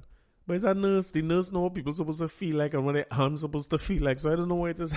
She say the discovery prompted a range of emotions for the nurse, who said she had been one since 1987 and had administered thousands of jabs. She said, at the very beginning, I was surprised. Then I was angry. I felt professionally offended. He showed no respect for our intelligence and our profession, she said. I would never expect such a thing in my life. The government in the area said the case could be classified as ridiculous, except that we are talking about a gesture of enormous gravity. Unacceptable for the sacrifice that the whole community is paying for the pandemic. but I kind of agree with you, Nelson. I mean, my boy, you want to do a fake thing. People making fake vaccine card and all that is no secret. Because if they say mandatory vaccination, or even vaccination that might not be mandated by the government, but your job say you have to get vaccinated, I could see why a man might want a fake vaccine, but I mean, a whole fake silicone arm, that is where you went to it. That is the idea you decide that you thought this through and you say, all right, we roll a silicone arm, a fake arm. We good to go in these streets. I'm not sure if that was the best idea, my guy. But in local news, and again, more people who I be unsure to talk about, you know, but just like we seeing so much about the vaccine going around and who anti-vax and who this, one of the more vocal people anti the government stance on vaccination is an Instagram influencer, celebrity, I don't know what to call him, a fellow named Starks. Now, I like to watch Starks because Starks funny. He has some little TikTok skits, something that is be funny too, and when he on live, he's be funny. That's for young people, right? His audience is not our age. He talking to young people on Instagram. And at one point, he has 100,000 followers. Let me see if I could find him on Instagram here. He's a popular guy. If you never hear about Starks Grimes, look on Instagram for Starks Grimes, right? But of late, because of his, what you want to call, no, Starks.entertainment or Starks.grimes, 26.3 thousand followers on Instagram at this point, right? And he's have several accounts banned and thing with more followers than this, and he have plenty backup accounts and thing. You know the type I'm talking about. You can find him on TikTok as Starks Grimes, Snapchat at Starks Grimes. Here, your WhatsApp number here too. You can WhatsApp him 3380531, I suppose, if you have bookings and thing, right?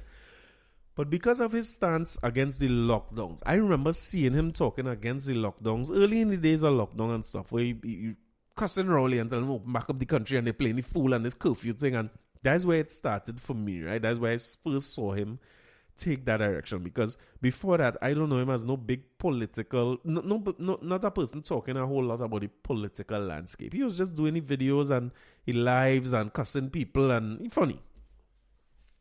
But now, all of a sudden, you're seeing where Starks is loved by the opposition of this country for his stance against Rowley and against the vaccination. So you went from against lockdown and things to against the vaccination and pretty much against whatever the government's saying, yes? But MYOB posted a thing this week with Starks walking through the vaccine facility. Now, I went and get the vaccine, right? And you probably went and get the vaccine too. And I just want you to remember your process of getting the vaccine. When I went to the Savannah, the first thing I had to do was give my name to make sure I had an appointment. Them time you needed an appointment. And then they let me into the paddock area. When they let me into the paddock area, I went into a line on that tent immediately. After I went into that line, I think they check off my name on a sheet of paper again and send me to the next area where I had to sit down and wait for my name to call. When my name called, I went from that little seated area to our next table where the person takes some information and so on. And they send me to the next seated area across the next side. In that seated area, I had to go and sit with somebody who asked me some questions about symptoms, this, that, allergies, whatever, and the check off thing and so on. I had a form to fill out while I was sitting down there too. That person check off that form, they sign it. Then I went upstairs and I wait in line to go into a room where they do the vaccination. The nurse asked me a few questions and also asked me if I had questions. And then they administered the shot. They told me what I was getting and all that, and they administered the shot. Then I had to go into observation area for 15 minutes. And if I was okay, then I could leave. That was the process. I don't know if that sounded like the process you went through. Now, when MYOB posts this thing with Starks, they didn't show Starks walking by the Savannah paddock or walking. They show him walking from by a table. Them same Rubbermaid table where people are sitting down taking information and walking over quite sheepishly to the next. It was a quick clip, so it don't give you any information and you can't really use the clip to say that he get the vaccine. But needless to say, Starks was very upset and he put out a video cussing as usual, cussing and MYOB stink, saying that all they're going to tell people I taking vaccine, because of course now it's looking again like one of the people talking about don't take vaccine and the vaccine is poison and this, that and the third. But yet still he's seen him at a vaccine site. Only to find out that when he cussing and saying, he's showing the driver and the driver showing his vaccine card and the vaccine. He's saying that this was the one who come to get vaccinated. I just come with him for the drive. Now, I will tell me, because when I went to get vaccinated, I don't know how much things changed. It probably changed a lot. There was nobody who could have come with me to say I walk in from no table, nowhere to the next table. Because they just come along for the ride, come along for for company. A matter of fact, when I went to get the vaccine, that a girl was in one of my classes who is fully Muslim now. Well, maybe that's not the right way to say that. She's a Muslim, right? I should not say it like that. What I meant to say is that she's fully covered. I don't know what's the right name for the thing, burqa and so on. Let me not say nothing. I don't know what's the right name for the thing, but all I could see is her eyes. So I went by the table and thing. Sign up thing, went upstairs and all that. And then I get a call from her saying, hey, like, you come to get a vaccine. And I was like, but where you? You know what I mean? And she came upstairs, but I didn't realize that she was Muslim now and fully covered and so on. So obviously I would not make out and all that. She came to talk to me in the observation area. Keep in mind that she's one of the volunteers working there, right? And she came and stand up next to me in the observation area. Throw back your mind to the observation area, how all the chairs were separated. When she came and stand up and talked to me, one of the people who was in there came and tell her, hey, y'all can't be standing up talk. And she said, no, I'm a volunteer downstairs and this and that. And the girl kind of watch her and she keep it moving. And she said, well, hey, let me go downstairs because you ain't supposed to be close to anybody and that kind of thing. So I saying that when I get vaccinated, you could not go with nobody who wasn't there. If your name wasn't on the list, you wasn't even getting in the first line I was talking about in the savannah. If they never call your name to go to the table, how you reaching there? Now, if you're not able-bodied, or you need help, or you need a service dog or whatever, I suppose they would allow you to come with somebody or your dog or whatever to help you through the process. But if the man driving Starks, I had to assume that he able-bodied, Starks able-bodied, so somebody had to explain to me why he's walking from that table in the vaccination area. I find something very fishy. It sounds very fake armish. It sounds very silicone arm looking. So again, I want to make sure that people understand that when you being influenced, and I'm only going into this because I remember Ian Allen interviewing a lady in the vaccination site after he had gotten his first dose. Remember, he was also anti-vax at a point, right? Well, I don't want to say anti-vax. They don't trust the government. So they didn't trust the vaccinations that the government was getting, and they were saying that early and them taking Pfizer and again with this and that. Remember them days? But I remember after he got his first dose, he went and interviewed people who were waiting there to get the thing. And an old lady said, he asked her, what make you end up getting vaccinated? She said, well, Mr. Allen, is really you. She said, when I see you get vaccinated, I decide I come in to take the vaccine. Let us not underestimate the power of influencers. You mightn't like the influencer, you mightn't like their stance, you mightn't like who they are or whatever. But we have a lot of influencers on Instagram now who are completely anti-vax and vocal about it, not just on Instagram or on social media, but they're showing up in protests and so on. And I just wanted to be noted, if you are one of those people who listening, because you have to remember that people need help making up their mind sometimes. And sometimes an example from somebody else could really sway you in one direction or the other. I want you to keep in mind that when you see people telling you about don't do this and don't do that, I remember that caller on Blaze and them in the morning. Every morning he talking about anti-vax. And it turns out from on the show that he already take the vaccine and he had his reasons why and all that he telling people. But, I mean, you understand? So when I see a man like Starks who's so vocal about it, walking through a vaccination site, and somebody take a quick video of him, is like, that real odd to me. Especially because he quick to go live and always talking and always cussing. How come you ain't saying nothing when you was going to the vaccination site and your partner was getting vaccinated? I would think that he's exactly the type of person who go make a big issue about that. Say, I would my partner, hey, look, this fool coming and get the vaccine. I tell him don't get no vaccine and all this kind of thing. He going to get the vaccine, which you so against. What are you going for the drive for? You just going for the drive. So I totally against this idea. But I come in with you. You going to get yours, I will come with you. And I ain't just coming with you for the drive and to sit down in the car to wait outside. I come in with you and walk through the facility. Get the vaccine. Be careful about who it is you're listening to and who it is you're following. If that is what you're using to make up your mind, just be mindful that vaccinations are a private process still. So you might be being influenced by people who well protecting themselves.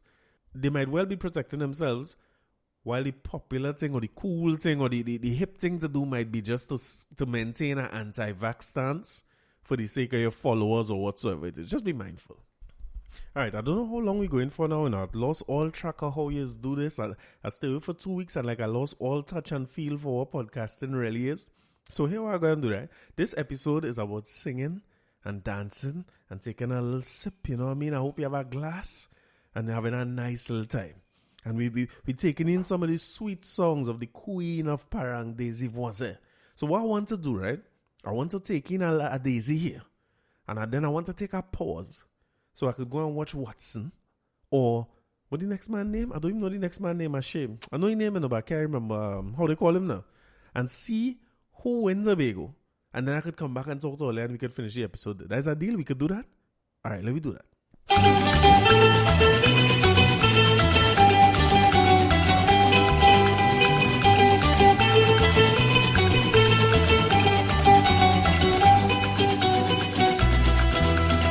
Y el nacimiento de Cristo así fue, según la escritura, se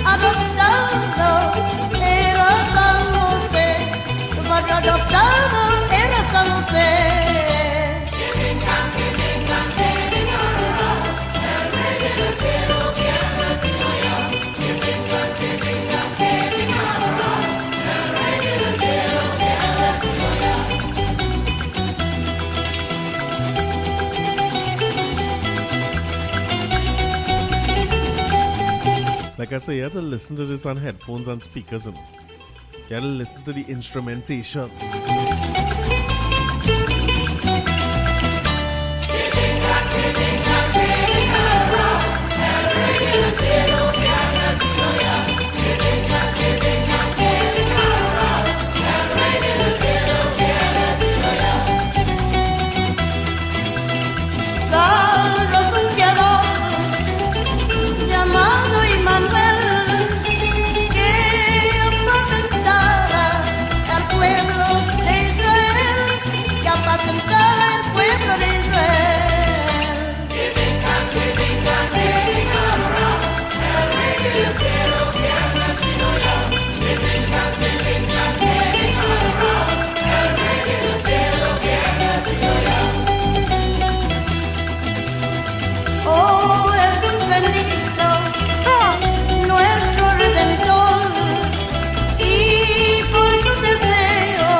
Listen, I hope you're taking a drink with me now, because we're going to take a pause here. We're going to take in this election and we're going to see how much drink we need when this is done. I'll be back. Hey, Oli, we win. We win.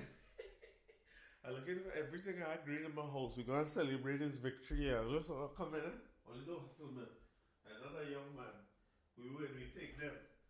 Everything I agreed coming out for this Christmas here is a whole PDP Christmas. If only feel a little limmy out. I always back in the winners. Whoever is on the winning side, I for them. Beat people. I don't know how they call it. We beat people all here. We win. And we go take a drink for that, yes. And we go take a drink for that. And we go take a drink for that. And we go take a drink for that. I'm telling you flat, we taking a blasted drink for that. Listen, PDP win. All them PNM people saw like, you know, just coincidentally, I can't talk about Starks in this episode here. Starks' Instagram is 100% lit at this point in the time because he is the happiest man to have that PDP win. But we went to 15 seat. Remember that the thing was 6 apiece the last time, right? If you remember, the reason why we here is because there are 6 apiece election the other day. And like we never learned from history, as I say. But with that 6 apiece, we come down to a hung THA for how much ever time that was. And we had to go back to the polls. So we went back to the polls today. And the PNM are looking good. Now, material is that they know it wasn't looking good. And that little press conference Friday we was just talking about was a last-ditch effort to see if they could sway people and change or keep the Prime Minister positive image in people's mind as they head to the polls. But it didn't really work. It didn't really work and they're behind. So the PNM has some work to do. Judging from the coverage of the election, right, and you're hearing both while they were interviewing people who were voting today, as well as the analysis that was going on TV6, CNC3. Salute to everybody on TV6, CNC3, all the news channels. They keep you up to date. And special salute to Keishan Haynes on Twitter, who is give you the ball by ball. But when they interview people on the streets, one of the main things they're hearing over and over is that a sort of hubris sets in with the PNM. And the Tobago people feeling like if they're not being taken seriously, and they want change, and they want independence, and they want their fair share of the oil revenue and all these things, the oil revenue that we soon not to have. But I guess if that's the case, then there are some catching up to do. But whatever the case might be, the boys are in charge. Watson, Watson is the kick. No, I guarantee you, by the time you hear this, you waking up after this, some of you know the results will only wake up Tuesday morning, right? But I guarantee you there are going to be calls for a fresh general election because they say people fed up with the PNM and they lost their mandate, and that is going to be the rhetoric for the whole morning, the next morning. But salute to the people in Tobago. Because as I was saying, I'm taking a little drink to that too. I just wanted to be known that the drink I'm taking is very green. You know what I mean? Nobody ain't gonna leave me out now. I want to be in the game. So, just as I was saying before, you see, Tobago, we have plenty to learn from Tobago, you know. Trinidad, we had to learn from Tobago, of our previous and former sister isle. We had to learn from them because the idea of having a secure vote, some things had to be eliminated from our language in our politics locally here. They should never have anything such as a secure vote or a safe seat. Is an insult to people. What do you mean how Tobago could be considered a safe seat? Safe for what? The only reason you must come out and say it's a safe seat is if you work so hard and provide for people in such a way where your people could see betterment very, very clearly when they compare you to whoever is the alternative. That's the only way I could accept that somebody calling where I live in a safe seat, and I live in a safe seat all my life, you know, Port of Spain, South, that belonged to Marlene McDonald for how much ever years it was. I know who it would be before that. And now it could belong to Keith Scotland for how much ever years to come. So the idea of a safe seat, we had to get rid of that. But Tobago is show us something, you know, because Tobago is they don't seem to be anchored to any one political party. I see Nigel Henry, the pollster, saying something that was interesting. He said that once PNM in power, the THA tends to sway away from the PNM. He said when PNM in opposition, the THA tends to sway back to them, which means they're frightened to move people if they're not getting what they want, or they're clear on what they're looking for in terms of development for Tobago. And if they ain't getting it, they're not standing for it. And even when they interview some people today, some of the people they're saying today, before Watson or Farley even gets swearing, you know, I don't know what's happening in the THA election, that'll be a swearing, right? Before that even happened, they're saying, hey, if all they play, we go vote all you out too. You know what I mean? And there's strong supporters, but people genuinely happy, and if they're happy, I'm happy for them. I hope it work out. I'm very interested to see what the next few weeks bring in terms of independence and self-governance and all those things, because that's what Tobago wants. And I find, as a democratic person myself, in a democratic country, if that's what they want, that's what they should work out. I'm frightened for them, you know. Plenty of people saying Tobago ain't going to survive on their own, but if you break down Trinidad and Tobago percentage-wise in terms of population or land size or whatever, the people's argument is that they're not getting a fair share of the oil revenues.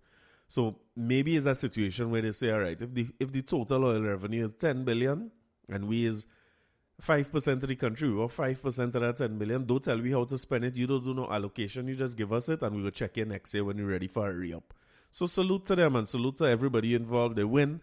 PNM look very, very sad. Why do we have concession speeches still? I find we should move to eliminate that. Don't have no more. You don't have to concede. Everybody know you lose. Don't come and say nothing, because one of the most sad things to see is them talking to the last of what would be their diehards, and when they say, well, the voice of the people is the voice of God, and you hear 6 people clapping because everybody done gone home or gone and get a green jersey like myself and gone over on PDP side. Nobody ain't studying them. But again, we learn these things from Tobago, because when they get fed up here, they're going to move here. And they're willing to listen to whoever it is. My vote should always be agnostic. All our votes should be down the middle until we see something that causes us to want to make a decision. So, more thing to deal with. They don't say the first thing Watson say, because up to when I was watching it just now, most of what you're seeing is from Farley and them talking. They say riot police reach in Roxborough, I think it was, because people looking to, you know what I mean, celebrate the election result, turn it into a party or fed the riot police passed up to that immediately. But the first thing Watson Duke done say is that nobody ain't going to tell them when they could go beach and they can't go beach as Tobagonian. So he's saying already that he's going to reopen the beaches. And they always had a different philosophy than the PNM in terms of the management of COVID. And they always see the management of COVID in Tobago as having a different approach, as necessarily having a different approach than the management in Trinidad. So who knows? By tomorrow morning, you could see beaches open in Tobago. then the man will look like even more of a hero because I'm telling you this now. Anytime they open beaches in Tobago, I could be looking for a flight to get out of here, go and get a little soak in the Christmas here. And would they deal some stress and thing, leave some stress in them waters. Yes, I need a little sea bath from time to time. Yes, you know what I mean? So, again, salute to what's due. We wait, we hear the result. Now we wait to see what's going to happen. We go keep updated on whether Tobago staying or you have a sister isle or not. And maybe Zachary was prophetic. The man saying, children, some years from now, go have to learn what day Tobago become independent and what day Tobago become a republic. That we was telling me the other day, you know. So just like how we celebrate Barbados, salute to the folks in Barbados who became a republic over the last, it was just last week. So they're no longer under the Queen. I like Al Jazeera, you know. Al Jazeera had an article saying, okay, so Barbados is a republic, so when we're dealing with reparations, immediately out the gate, I like an Al Jazeera more and more. Their questions to people was like, what, now that you're a republic and you're away from the Queen's rule, what is the situation of the reparations? And I just want to say this real quick, right? The reparations, a funny discussion, right? That nobody does seem to want to have openly, where you're still are doing an econ course, right? So forgive me, right? In economics, they say the factors of production are land, labor, capital, and enterprise, right? So land is all your maritime, your forests, anything on the ground or under the ground, all that is your land, right? Labor is your people and your human input, your human capital. Your capital is the money and so on that you put into it. And the enterprise is your ideas and your entrepreneurial drive and all those different things, right? So in economics, anything that you produce is come out of those four things. It's either coming out of land, labor, capital, and enterprise, and some combination of those four things usually, right? Now, when you think of what slavery and these things was, right? They basically steal the land, labor, capital, and enterprise of the colonies. Think about that, right? All the economic resources that we had for production was stolen during slavery. And now the discussion about reparations that nobody don't want to have is to make us equal. Because if you stole those things, you should return those things at today's prices, not at 19 whatever prices that you take them. 400 years ago prices. We will add up the inflation and all these nice things. And give you back your money as societies, right? Give us back our land, labor, capital, and enterprise, right? Now, I was watching a little video with some fellas driving around and trying to break in a man's car glass. The fella hitting the car glass. I don't know what kind of glass he had in the back window. That man hitting that some hammer. And it never break, right? But I don't know if you ever experienced this, but I had an experience where I wake up in the morning and my car glass broken and they thief my bag with my laptop and everything, right? Now, when you do that, it costing me the glass to fix back. And then they hit it so hard that some little thing inside the glass mash up of the solenoid. You know what the name of them thing is. They say I had to buy back that. Them days, as foreign news parts I had to buy, so when I go in there, the man say, boy, they don't sell glass, so you had to buy the door. So I had to buy the door to get the glass, right? Then my laptop gone, I had to buy back a laptop. And the information I had on my laptop, the presentations, the thing, all that priceless because I can't get that back. Imagine for lectures where I don't have all my PowerPoints and everything. Everything I had to guide students through already there. I had to start back plenty of them things from scratch, right? Now, the point I'm making is this.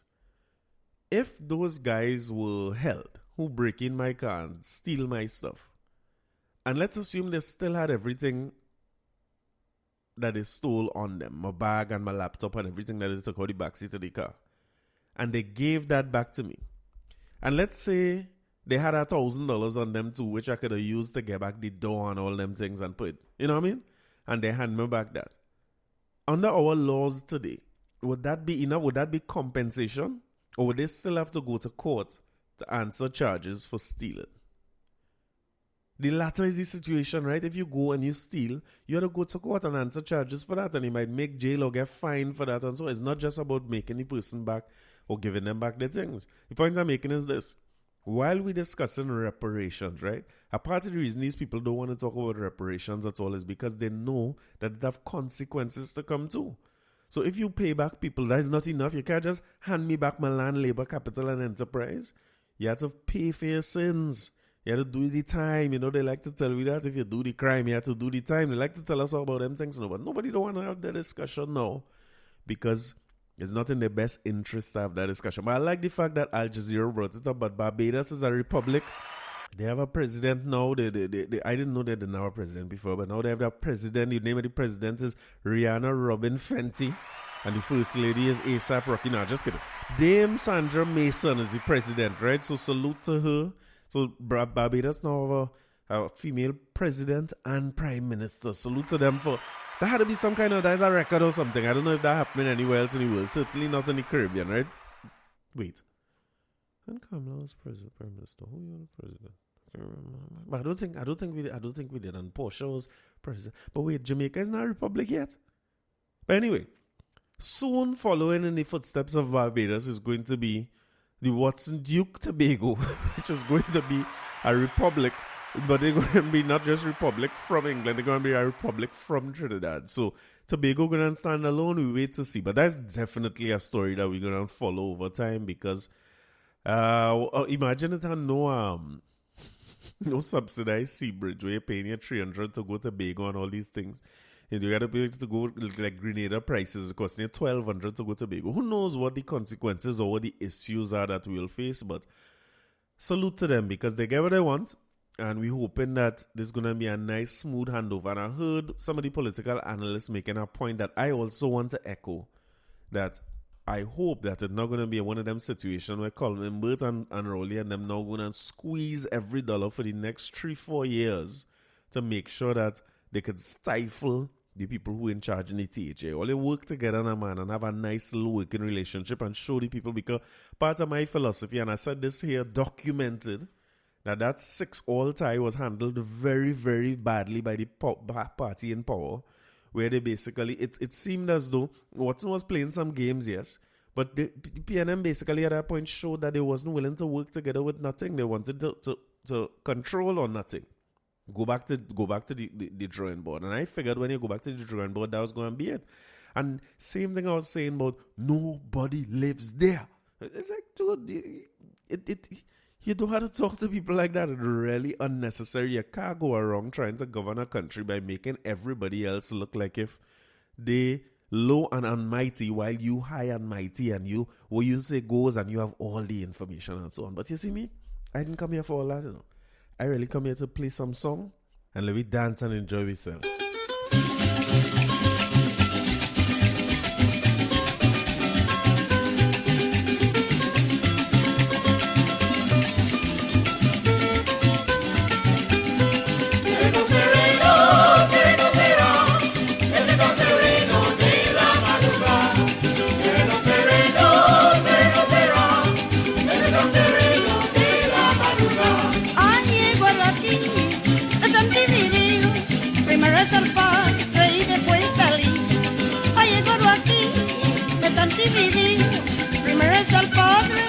Después salió. I feel I went too hard on this green stuff.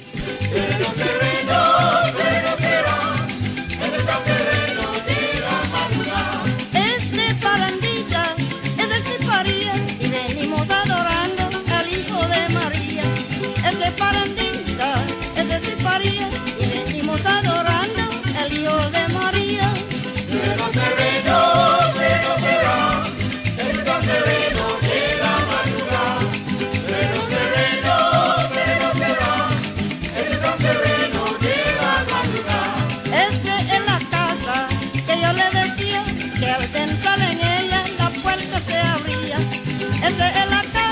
Yes. Que yo le decía que al entrar en ella la puerta se abría.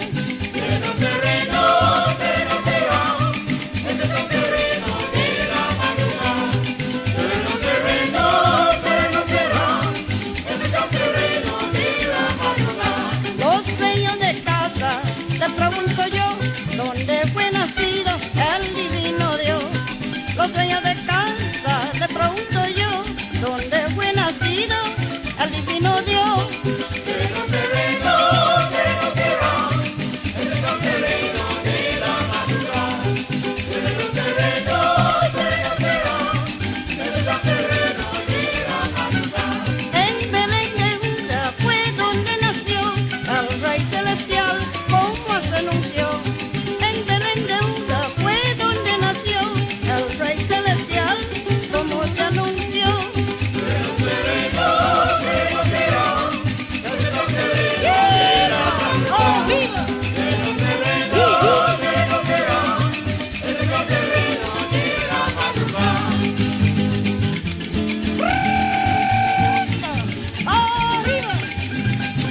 never hear that part.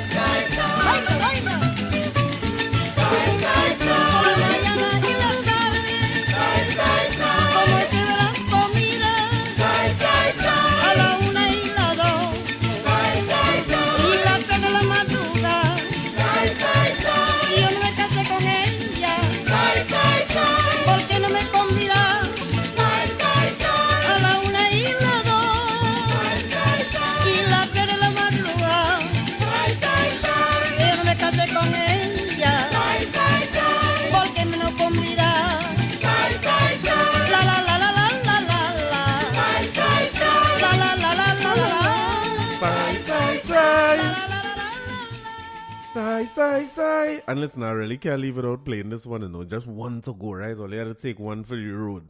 And if you ain't take one with me yet, I'll go on for a little while. If you ain't take a little sip with me, I know some only exercising and thing, all you want to be sipping water and Gatorade and these things. Finish your exercise, put in your time, do what you have to do, your hike, whatever all you're doing, all you're listening. And then come back to this when all you're done exercise and all you reach back home and it's time to pop your foot and take a sip of something strong for me with this one.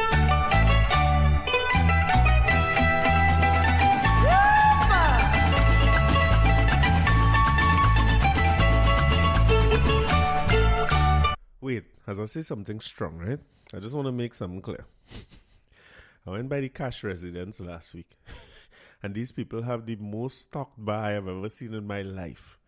They have top shelf drinks, like on the shelf. Or seal a full bar. And you remember a long time bar when you go in and you're seeing all the drinks on display? And then when you order the drink, the man don't take the drinks from the he's make the drink from on the counter. That's how the Cash bar is in Maryland. It's bottles upon bottles below the counter. And top shelf drinks on top. And drink on display. And then a whole next fridge full of wine and thing. And these people, collectively in the household, drinks 0 alcohol.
This is Caribbean Vibes. Alegría, alegría, que nació el Señor para salvar al hombre y ser su redentor.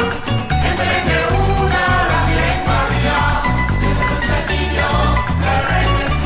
En el comedero de aquel ganado, María parió el Dios soberano. En el comedero